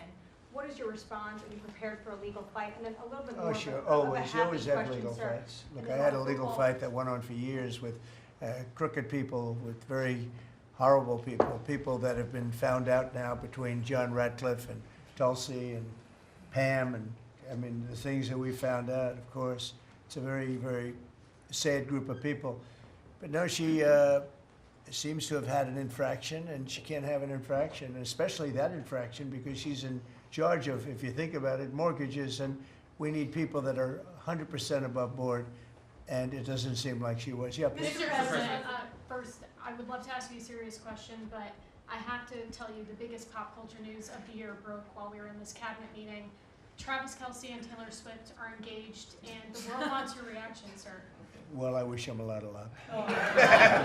Thank No, you, I sir. think it's. I think he's a great player. I think he's a great guy, and I think that she's a terrific person. So I wish them a lot of luck. On a serious note, Mr. President, in May, Secretary Rubio said that they were aggressively removing visas of Chinese students. Yesterday, you said you wanted to allow 600,000 Chinese students to study in the United States. Could you and the Secretary clarify what is the policy on Chinese students in the United States? Well, we think we're, you know, look, we're getting along very well with China. And I'm getting along very well with President Xi. I think it's very insulting to say students can't come here, because they'll go out and they'll start building schools and they'll be able to survive it. But I like that their students come here. I like that other countries' students come here. And you know what would happen if they didn't? Our college system would go to hell very quickly. You'd have, and it wouldn't be the top colleges. It would be colleges that struggle on the bottom. And you take out 300,000 or 600,000 students out of the system. I like having, and I told this to President Xi, that we're honored to have their students here. Now, with that, we check and we're careful and we see who's there, and Marco wants that. We spoke, we're in the same position. But we have a tremendous college system, the best in the world, nobody even close. That's why China sends them here. And you can call it an industry if you want, but you're talking about millions of people. And I'm honored to have the students from China come here. And we're just getting along very well with China. And it's a different relationship than we had for years, where they took hundreds of billions of dollars, just sucked it right out of our country. They respect us again. I respect them. The relationship is very good. I think it's important that these are two very major powers, nuclear powers at that, but two very important powers. You know, when I get along with Putin, when I get along with President Xi, when I get along with these people, that's a good thing, not a bad thing. We're tough and we're smart and we're strong. We get along. It's a lot better than not getting along. You had somebody in here before. The war should have never started with Ukraine and Russia. It would have never started. And Putin said that himself. President Putin said that himself. So we want to see college students come in from countries. There are some countries that we we can't necessarily say that. These are places that have ideologies that we can't live with. So there are some areas, some countries that we can't say that, but we're honored to have the students come here. Please. Yeah, please. Yesterday you said that within 2 to 3 weeks we would have a pretty good conclusive end to the war in Gaza. What did you mean by that? And could you tell us? On what? In the war in Gaza. You Yeah, said what about it? You said in 2 to 3 weeks we would have a conclusive end, a pretty good conclusive. There's no conclusive. It's been going on for a long time. You're talking about, I guess if you really add it up, Steve, you're talking about thousands of years, okay? It's been going on for, there's nothing conclusive, but hopefully we're going to have things solved very quickly with regard to Gaza and also with regard to Ukraine and Russia. Mr. President, who are you considering for the replacement to nominate for Lisa Cook, and what economic background or history are you? Well, we have some very good people for that position, and I think we have some very good people. We're down to, I mean, I think I maybe in my own mind have somebody that I like, but I deal with Scott and I deal with Howard, and we're dealing with a lot of people actually that are going to be involved in that decision ultimately. It's a very important decision. As we see, I mean, I got a bad recommendation when I went with Jerome Too Late, you know, it's just, he's too late. His nickname is Too Late, costing us a lot of money, hurting the housing. I mean, our housing industry is good, but it could be phenomenal. Most of this country, in terms, economic terms, has been phenomenal. We've never seen anything like it. Because of him and his high interest rates, the housing is less than it could be. We're going to get that straightened out very quickly. He gets out very quickly, fortunately. He's been the wrong guy. Not a bad person, I don't think, but you know, I do think he has motives, by the way, but I don't consider him, I've dealt with worse. But he hasn't done the job. The recommendation from a certain person was not a great recommendation. That person vouched for him, but we're doing a very careful study. We'll see what happens. Look, we just put a very good man in one position. We might switch him to the other. It's a longer term and pick somebody else, but we're very happy with the person we have in there. And we'll have a majority very shortly, so that'll be great. Once we have a majority, housing is going to swing and it's going to be great. People are paying too high an interest rate. That's the only problem with housing. We have to get the rates down a little bit, and when we do, it's going to be a tremendous difference. The country is doing so well. It sort of blows through the fact that we have a man who's too late and not doing a very good job. Please, in blue. Mr. President, regarding crime in D.C., something that might help especially ladies is being able to carry. I know you've talked about reciprocal carry. Would you like for that to apply here in Washington, D.C.? When you say carry, I assume you're talking about carry what we're talking about, Concealed right? or, yeah. In other words, carry a gun. Is that right? Would you like to carry a gun? I would like to, yes, sir. You'd feel a hell of a lot better, right? I absolutely would. I agree with you 100%, okay? Okay, great. But I'll tell you, within another couple of weeks, it's hard to believe what's been accomplished in 12 days, but within another couple of weeks, you won't have to carry. You're not going to have to carry. You're going to be safe. People are safe now. The turn has gone fast. I knew it was going to go fast, but this turn has gone really fast. And within a month or two, this is going to be one of the safest places in the country. I have no doubt about it. And we'll do an extension. We'll work with Congress, or I could declare an emergency, but I don't think that's going to be necessary. We'll work with Congress. We're going to be working with Congress. I spoke with our great speaker, and I will be speaking to John Thune. And we're getting tremendous support from Congress, especially maybe here. Everybody wants to see our capital be great. Could say be great again. You know, it's such a beautiful place, but if you have crime, nothing looks beautiful. So, but you won't need to carry a gun, but if you do, Well, I would like to it's gonna have be the your choice. option, just in case. Well, a lot of Sir, people feel that. Also in other blue cities, you've got Karen Bass in Los Angeles, Brandon Johnson in Chicago. It seems to be very popular here, the fact that people can walk around, go to restaurants, shop, and not Yeah. have to worry about their safety. If blue city mayors oppose those efforts in their cities, do you anticipate that Democrat voters are going to take it out on them at the I think so. I think that crime is going to be a big thing. And we are the party, the Republicans are the party that wants to stop crime. We're against crime. The Democrats like crime. I don't know why. I mean, we talk about common sense. I think I got elected on talking about common sense. The border, we have to have a wall. We don't want transgender for everybody. We don't, as I said before, we don't want to have men playing in women's sports. I mean, you see the difference. Weightlifting. Take a look at weightlifting. Take a look at long distance running, where a runner came in 5 hours and 14 minutes ahead of another runner, both champions. One male, one. It's not fair. It's demeaning to women. It's so bad. But they have another one, and I think this is the beauty of them all. Crime. They're against crime prevention. You can't do that. You can't do that. And I think to myself, I say, is there some game? You know, they're smart people. Is there anybody that could cheat like that in elections is smart, okay? And there's never been in history anybody that could cheat like that. They're smart. They're brilliant in many ways.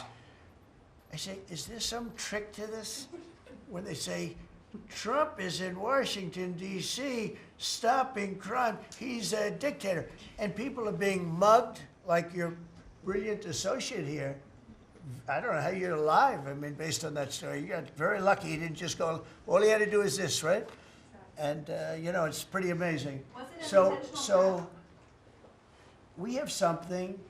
I think we have two things. I think what Bobby was talking about with respect to drug prices is unbeatable. Nobody else could have done it but us. And I think that crime. I think crime will be the big subject of the midterms and will be the big subject of the next election. Think of it. They are, instead of saying, Trump's right about crime, it's really bad in Chicago. You have a guy in Illinois, the governor of Illinois, saying that crime has been much better in Chicago recently, and Trump is a dictator. And most people say, if you call him a dictator, that if he stops crime, he can be whatever he wants. I'm not a dictator, by the way, but he can be whatever he wants. I think it's going to be a big subject for the midterms, and I think the Republicans are going to do really well. They called it a trap. This Democrat consultant, they said, he's put him in a trap again, because these are all traps. You know, 80-20, but they're not 80-20. They're almost 100-0, all these issues. But I would say that crime is stronger than men playing in women's sports. I think it's stronger than transgender for everybody. You know, it's transgender for everybody, according to them. It's stronger. Of course, this is the cause of it, open borders. Open borders gave us a lot of this crime. So, you know, so they're sort of on an equal footing, I guess. But crime is going to be a very big subject. And you know what he should do if he was smart? Illinois or New York, if they want, or Gavin Newsom, they should call me and they should say, you know, we've got a problem. You know, we could solve with this team, different players, but work the same way, because you'd leave them here. You don't want to take them out and let it go to hell. Everybody's so happy in Washington. I bet you walked over here today and you had no fear. Nobody has any fear anymore for the last 12 days. But it would be so smart. Gavin Newsom called me up, say, you know what, we have a big problem. We have the Olympics coming up. We want to do well. We have tremendous problems on crime and other things, and would love some help. Chicago in particular, maybe right now. I mean, it's a disaster. It's a disaster. We could solve their problem in, it's bigger than this, let's say 2 months, okay? Working with their police. I know their police very well. I have a big project in Chicago. I was so proud of it. It's the best site in Chicago. I got it. Nobody else got it. I was happy as hell. That was when I was a real estate guy, and I got it. The Sun Times site, they call it. And I built a building. It's a great building. And I'm so embarrassed when I see the kind of crime stats coming out. They're so embarrassed. And if I were a governor, a Democrat governor, or mayor, or anybody having to do, I'd call up President Trump. I'd say, President Trump, we need your help. We saw what you've done in D.C. in a period of 12 days. This is 12 days. We haven't even started. This is going to be so safe. It's going to be the safest place on earth. And we'll do the same thing in Chicago. But I'd like to be asked, as opposed to just going in and doing it. Because, you know, when you go in and do it, then they start screaming, oh, he shouldn't be here. We don't need him. We're doing so well. And then the better we do, they take credit for it. So it's really pretty unfair. Mr. President, Yes, on go ahead. crime, for a lot of victims like myself, a big concern is Yeah. long-term sustainability. Can you share with with the American public about your plan in ensuring that DC is safe in the long term? Longer and term, months yeah. and years Well, it's a great question. Number one, we want to stay there for longer than 30 days, as you know. We have an absolute mandate, and I can extend it, but I'd rather not have to declare a national emergency because by that time, I mean, right now, there's not an emergency. We've done, as you sort of said yourself, it feels like a different world. We've got under arrest and prosecution, and we've thrown out, taken some, and we're in the process of taking hundreds out of our country that shouldn't be here. And these are hardcore professional criminals. They were born to be criminals, in my opinion, but they're seriously bad people. Murderers, drug dealers, you know them all. You see them all as you walk beautifully to work, and every once in a while somebody puts a gun to your head, because that's what happened in your case. We're getting a lot of them out of the country. We're putting a lot of them in prison because we're afraid to bring them out of the country. They could come back. You know, as good as we're doing, they could come back. We don't want them back. And that's going to solve a lot of it. We also think there should be a presence here for long enough. We should also work with our police department because you have very good police here, very good. We're working very well with them, by the way. And we have to work together for a while. We have some people that are very tough and very strong working with the police. They're going to be able to handle it. And you know what? If it gets a little bit bad, a little bit, just a little bit, I'll bring them back in and we'll straighten it out and we'll make it perfect. You're going to be so safe in the city. And you're going to have the city beautified. We're going to be giving out, we're working with Clark, as you know, construction. They're the biggest. They're working with me also. We're building a beautiful ballroom for the White House. They've been after it for 150 years, employs a lot of people. It's going to be as beautiful a ballroom as has ever been built. And Clark is the big builder in this city. They've done, I guess, a majority of the good work, the big work. And we're working with them on the beautification, the fixing up of the roads, the fixing up of the medians, between the roads, so cars don't wrap into each other. They wrap into. I have one piece sitting on the ground for weeks. This was a year ago when I had to come in, unfortunately, for fake court cases. And I looked at the condition. We have it fixed up a lot right now. You know, the tents are removed and a lot of things have taken place. But I'd come into this city and I'd say, boy, does it look bad. The filth on the roads, the medians were broken and always laying down and nobody would fix them and all of that. Well, we're going to have new medians. We're going to have a nice topping put on the road. We're not going to rip the roads apart and start a construction project that lasts for 2.5 years as they rebuild the road, which they don't have to do. And we're going to have this place so beautiful. That's going to be a part of it. Now, the biggest part is crime, but it's also a part, you know, when you see a dirty city, it's like I told, I don't know, it became the #1 thing viral. I said my father, he's a smart guy, he's a great guy, he's a loving, wonderful father, but he could be a little on the tough side. He told me that, son, when you walk into a restaurant and you see a dirty, filthy door going into the restaurant, don't go there because the kitchen's dirty also. When they see a dirty Capitol, the rest of the world, they lose a lot of respect for our country. This Capitol is going to be so beautiful. We're going to have new poles, new lights, new fences. It's stuff that, when you add it up, it's money, but it's peanuts compared to what we're talking about. And we're also going to have great safety. Mr. President, I wanted to ask you on crime and also a question on foreign policy that maybe other officials can weigh in into. And on crime, Iris shared her story, and you mentioned, you know, people going. That was a terrible story. Because I'm just amazed she's here. When the gun is, Pam, when the gun is put to the head. Did they ever capture these people, by the way? I kept calling, but I haven't heard back about this guy. It'd be really great if you could maybe give the information. She's very good at capturing people, you know? She's very good. If you could give that information to Pam, would be great. Would you do that? Yes, Wouldn't you'd love to see them? I would assume you'd like to see them captured. For sure. You can't. You just can't. For years. Yeah, take a good look at that. So, Go ahead. So go ahead. Just a few weeks ago, I was out to dinner with my husband, and you know, we're taking the metro back, and then we get attacked on the metro. They're throwing things. Some teenagers, you know, they're throwing liquid at us. Oh, they're throwing things. They throw. How about where they chop down the granite curbs and the concrete curbs? But the granite curbs so expensive. You know, those granite curbs, nobody uses them because they're so expensive. And you see a guy chopping them, and handing out big chunks of them like a brick because they couldn't get in because people were stopping them from walking out. A little bit unusual when you're walking with a bag of bricks. Generally speaking, Sean, that's not a good sign. It's not a good sign.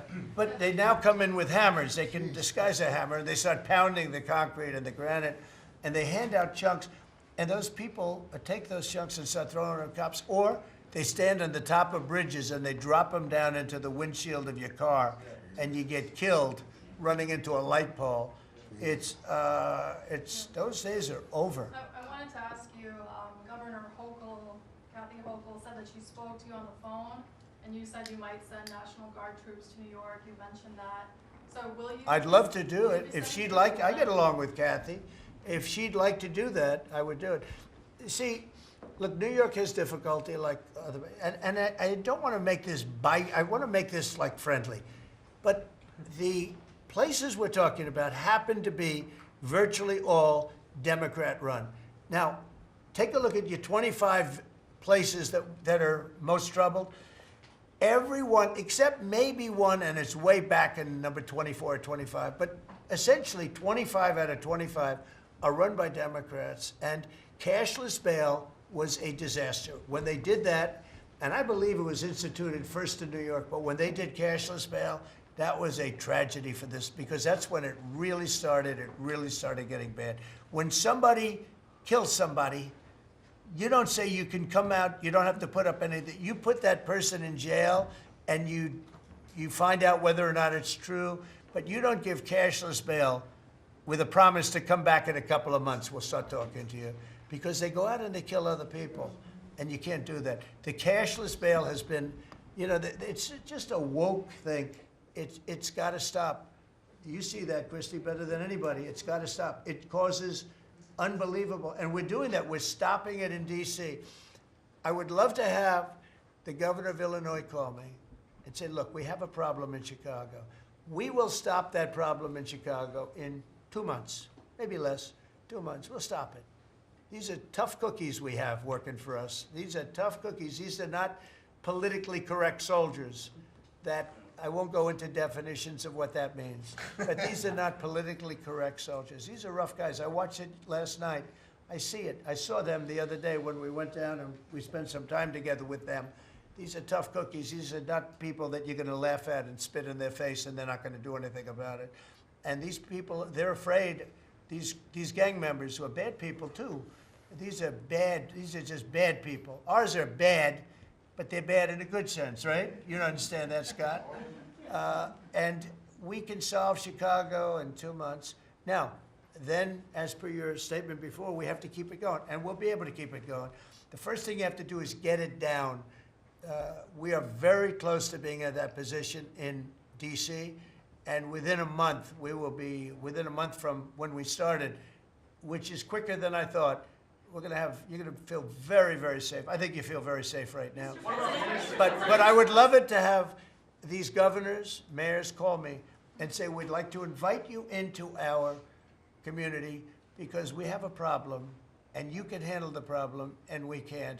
One other thing, sanctuary cities, they should be terminated. They're sanctuary for criminals. They're safety and security for criminals. They are very, very bad. And all of these places have big sanctuary cities, and all they're doing is protecting criminals. Okay. About Lisa Cook. You have spoken out very strongly for a long time about what you see as the weaponization of government. Yeah. Is your administration weaponizing No. government by digging into the mortgage records of officials you don't like? No, they're public. I mean, you can find out those records. You can go check out the records yourself. And you should be doing that job, actually. You wouldn't do that because that's not the kind of reporter you are. But you should be doing that job. I shouldn't have to be doing it. If you did your job properly, we wouldn't have problems like Lisa Cook. Go ahead. You were going to say something? Go. Blue? Lisa Cook if she had voted to lower interest rates? On national Please. security. I think we a have to have follow- lower interest rates, yes. A follow-up question for you and Madam Attorney General on national security. We've heard from Stephen Miller yesterday in the Oval Office that there are street criminals here in D.C. who are actually found to be doing business with transnational criminal cartels That's right. overseas. And we know who they are, and we know who they're doing business with.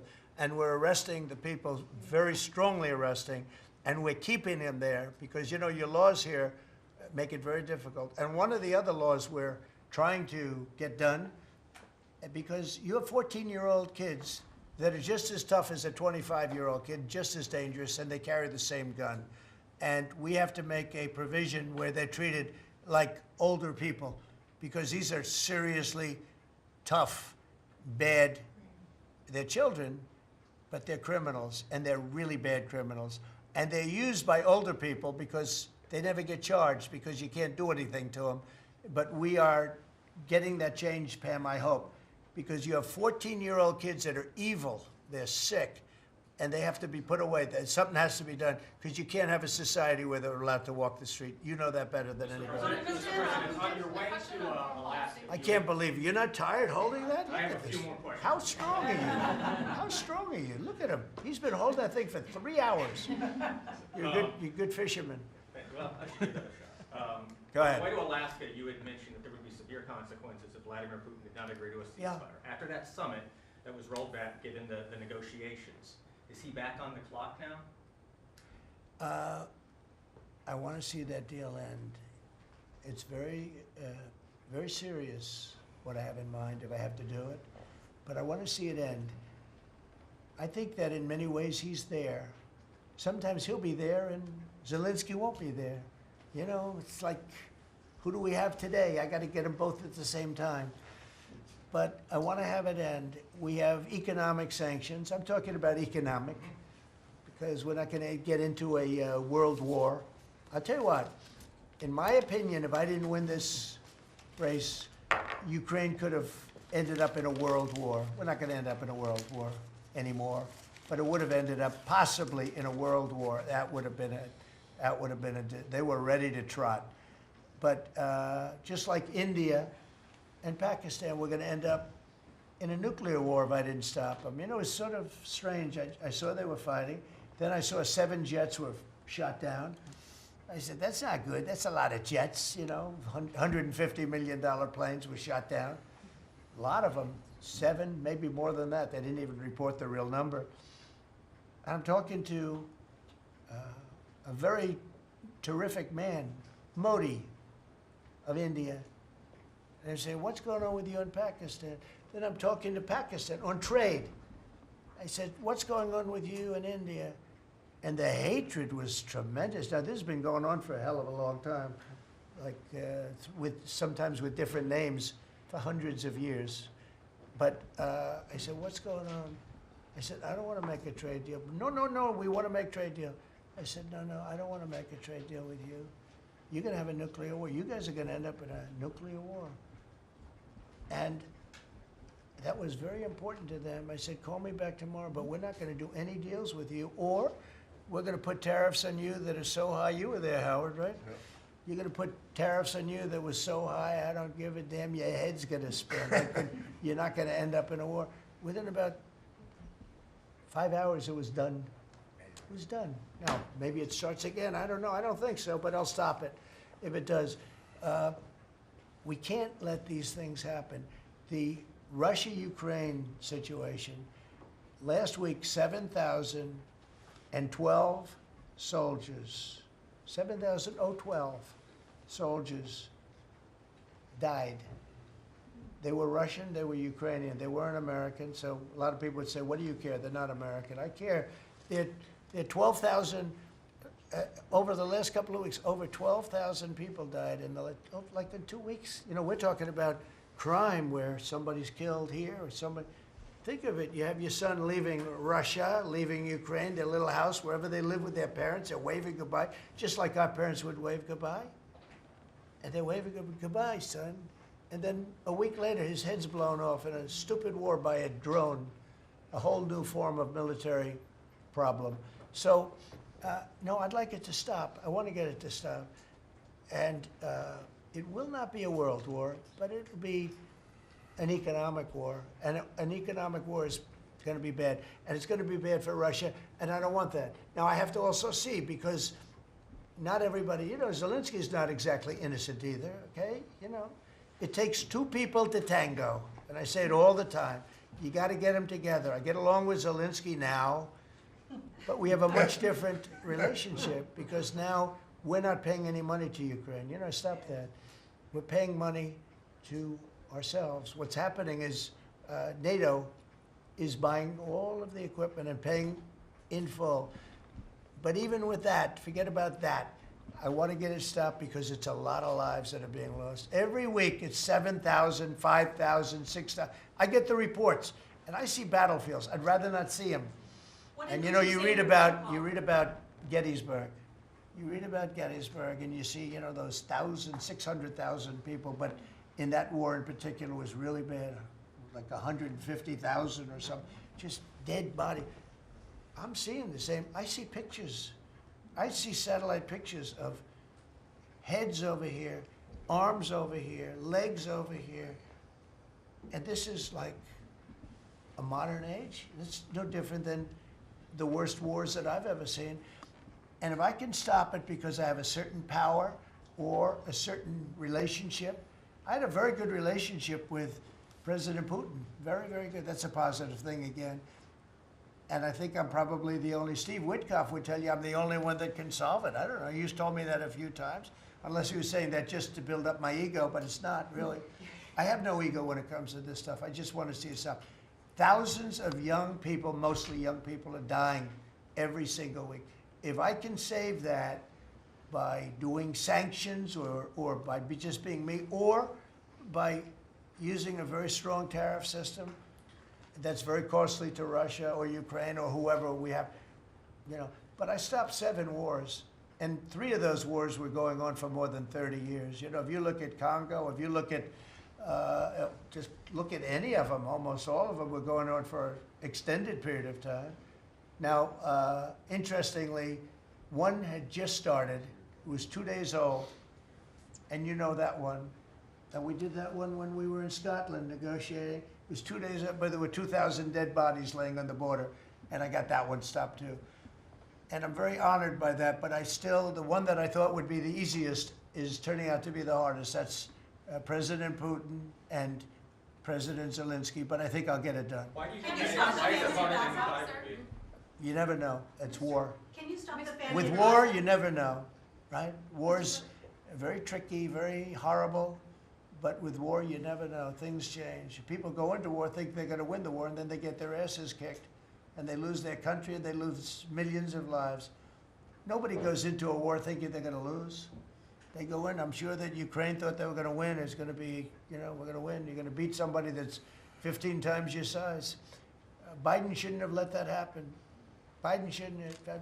I mean, the man was grossly incompetent. He should have never been there. That would have never happened. But you don't go into a war that's 15 times your size. So the Fed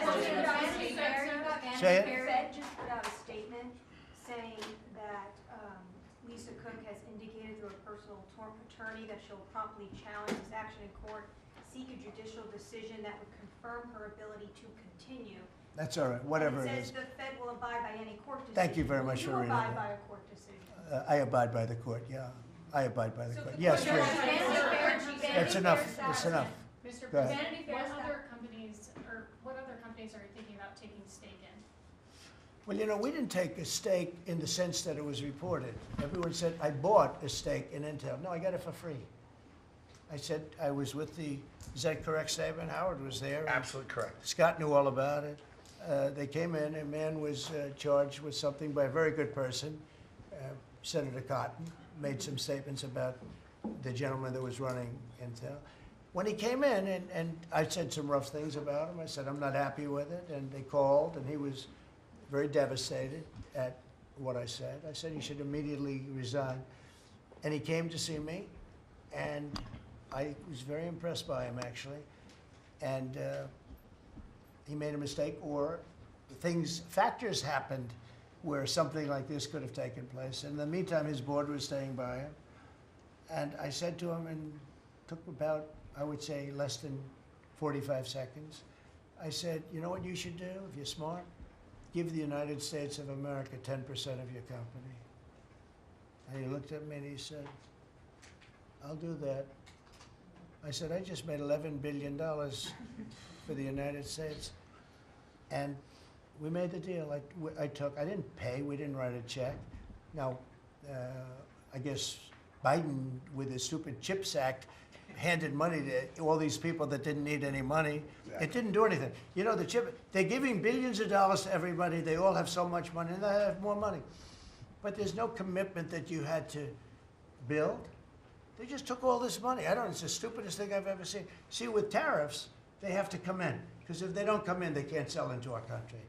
So it's power, and you don't have to give up any money. But I said to him very simply, I'm glad we're straightening this out, because everyone thinks I bought in. No. I said, it would be great, we'd be a great partner for you, and I want to see Intel do well. You know, Intel was a great company, and it can be a great company again. But I said, I think it would be good if we own 10% of your company. He said, I'll make that deal. And it happens to be worth $11 billion. So we made $11 billion for the country, and then I was criticized by some of the fake news media. That's not the American way. Actually, it is the American way.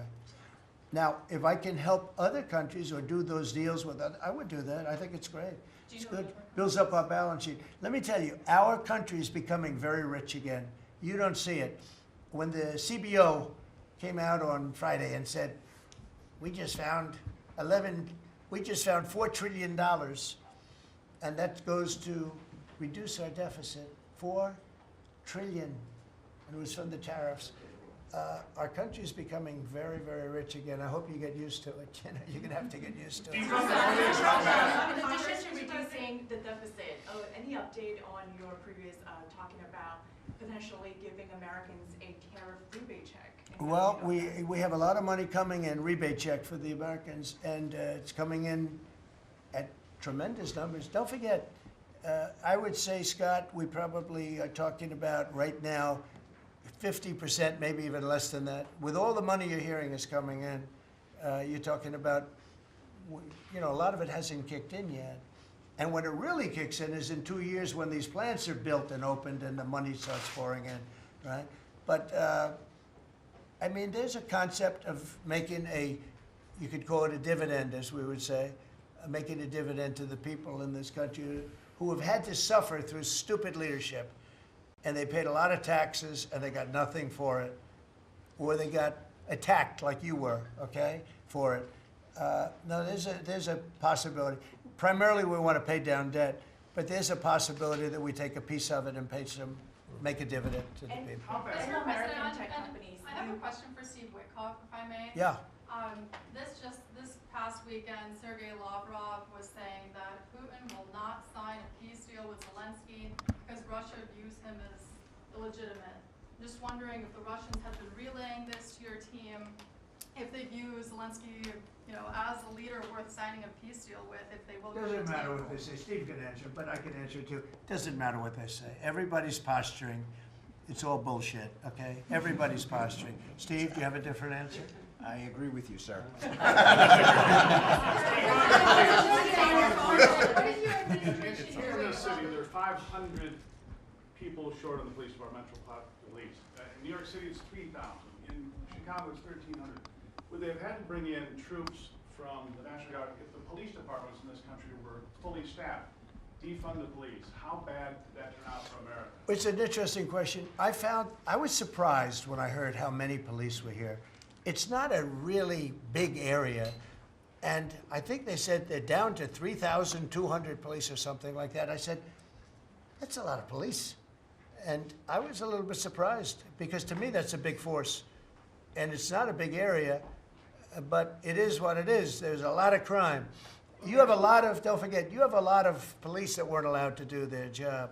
When I came in, as you remember, we made tremendous strides in a little conflict that we had going at the time, because I allowed our military to make the decision. I said, you can make any decision you want. I gave it to the colonels in the field. I gave it to the captains in the field. You remember that, where everything went through Biden, meaning one of the people, and everything went through Obama before him.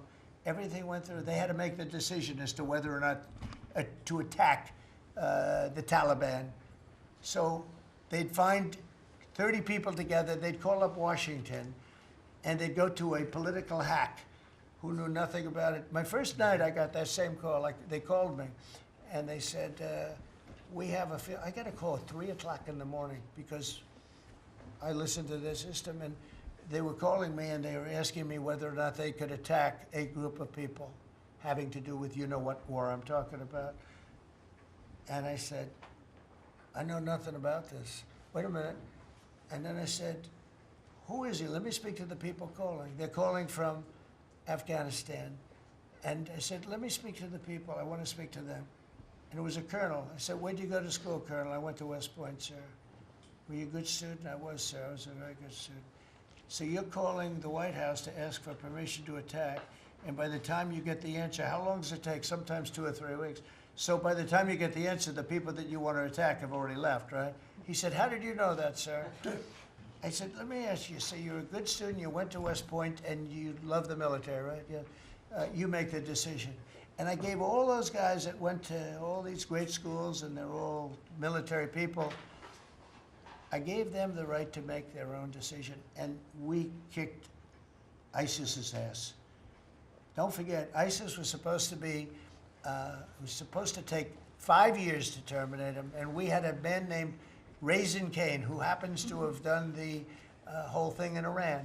He's a great general, and he's a wonderful guy too, believe it or not, but he's a great soldier. We let them do their work, and we defeated ISIS. We defeated everybody. Every fight that we had militarily that I had, I won. And I let these great soldiers do some make a mistake, I guess. But like this colonel, I'll never forget it. Where did you go to school? I went to West Point, sir. I did ask him a question. I like good students as opposed to bad students. He said, I was a good student, sir. And I said, you do what's necessary.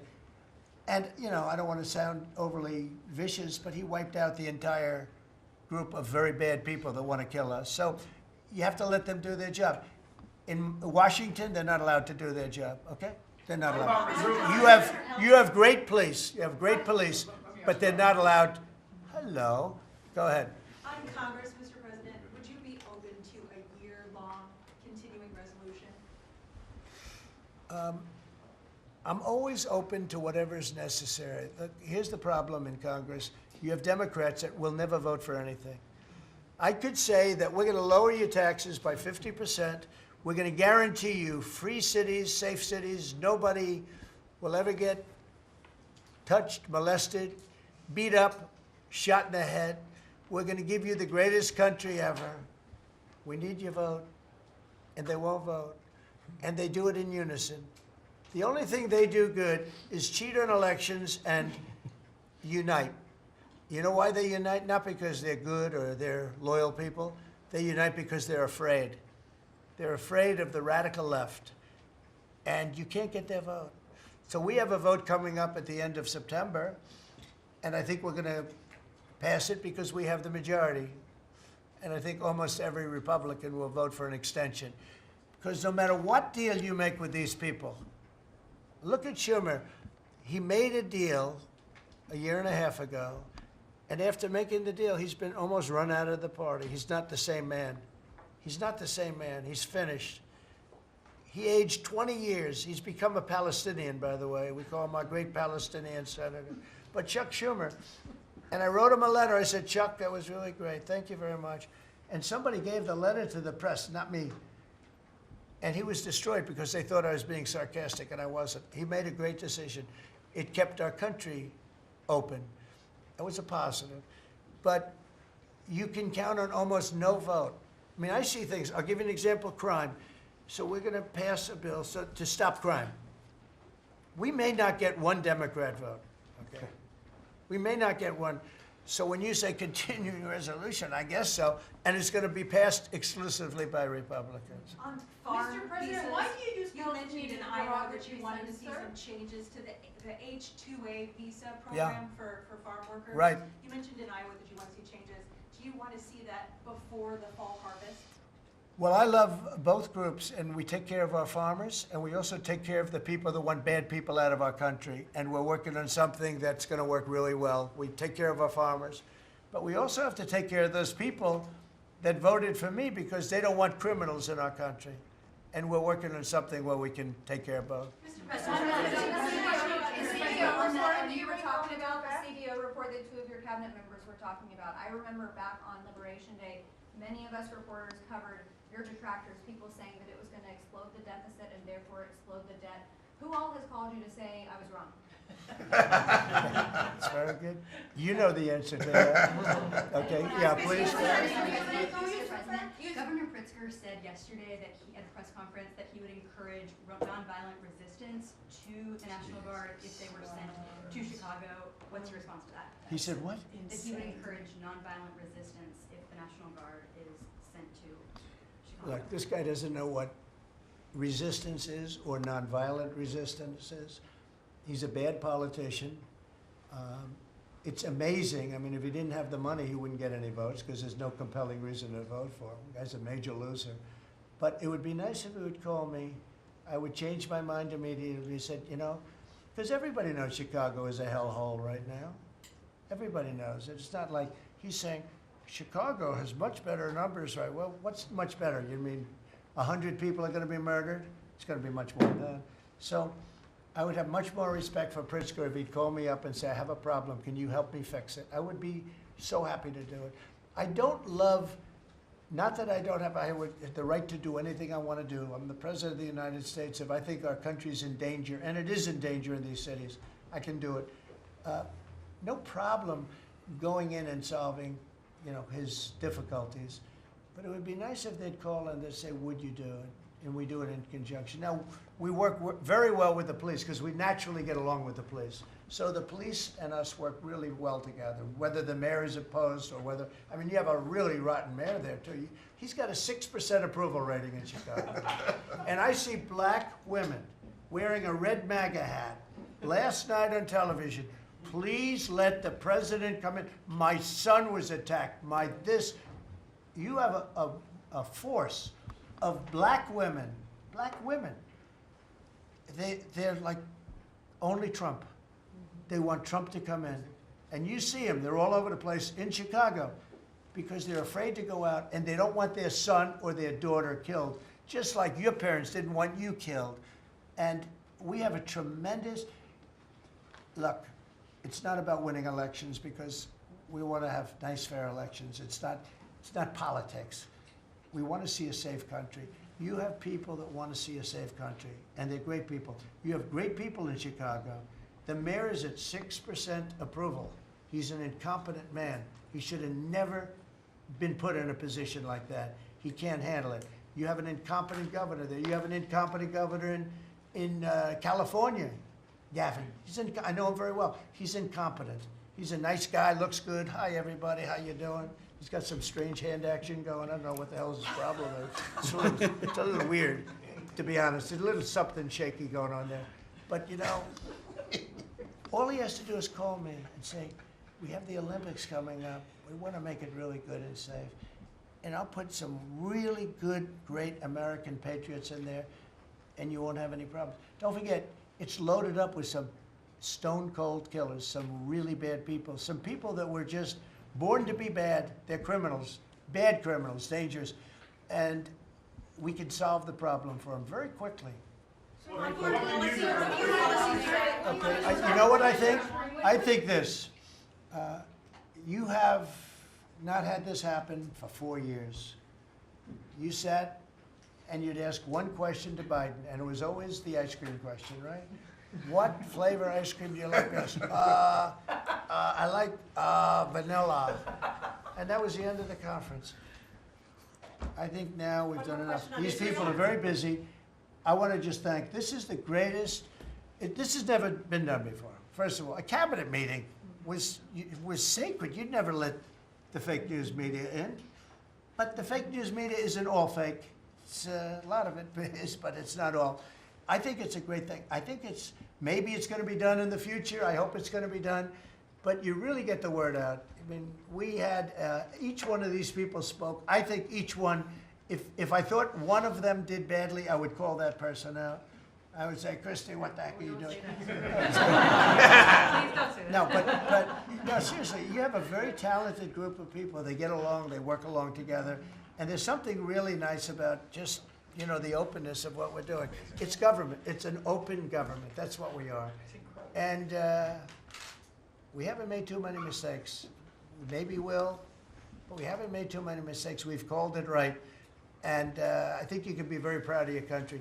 We are a respected country again. We are really, right now, respected at the highest level, and we're doing great. And we're a very rich country again, very rich. And that's a good thing, because when we're rich, we can take care of poor. And that's what we're doing, and we're taking care of crime. And I hope, just in finishing, I hope that Illinois, I hope that New York, I hope that California, I hope they call me and they say, I'd love to have you come in and help us out. I will be a totally different person with them. I will respect them for doing it. Thank you all very much. Thank you, everybody.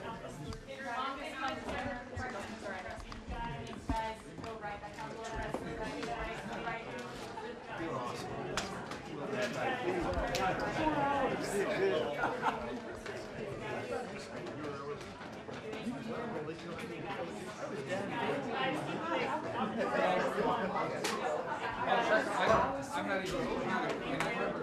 Thank you, please keep moving.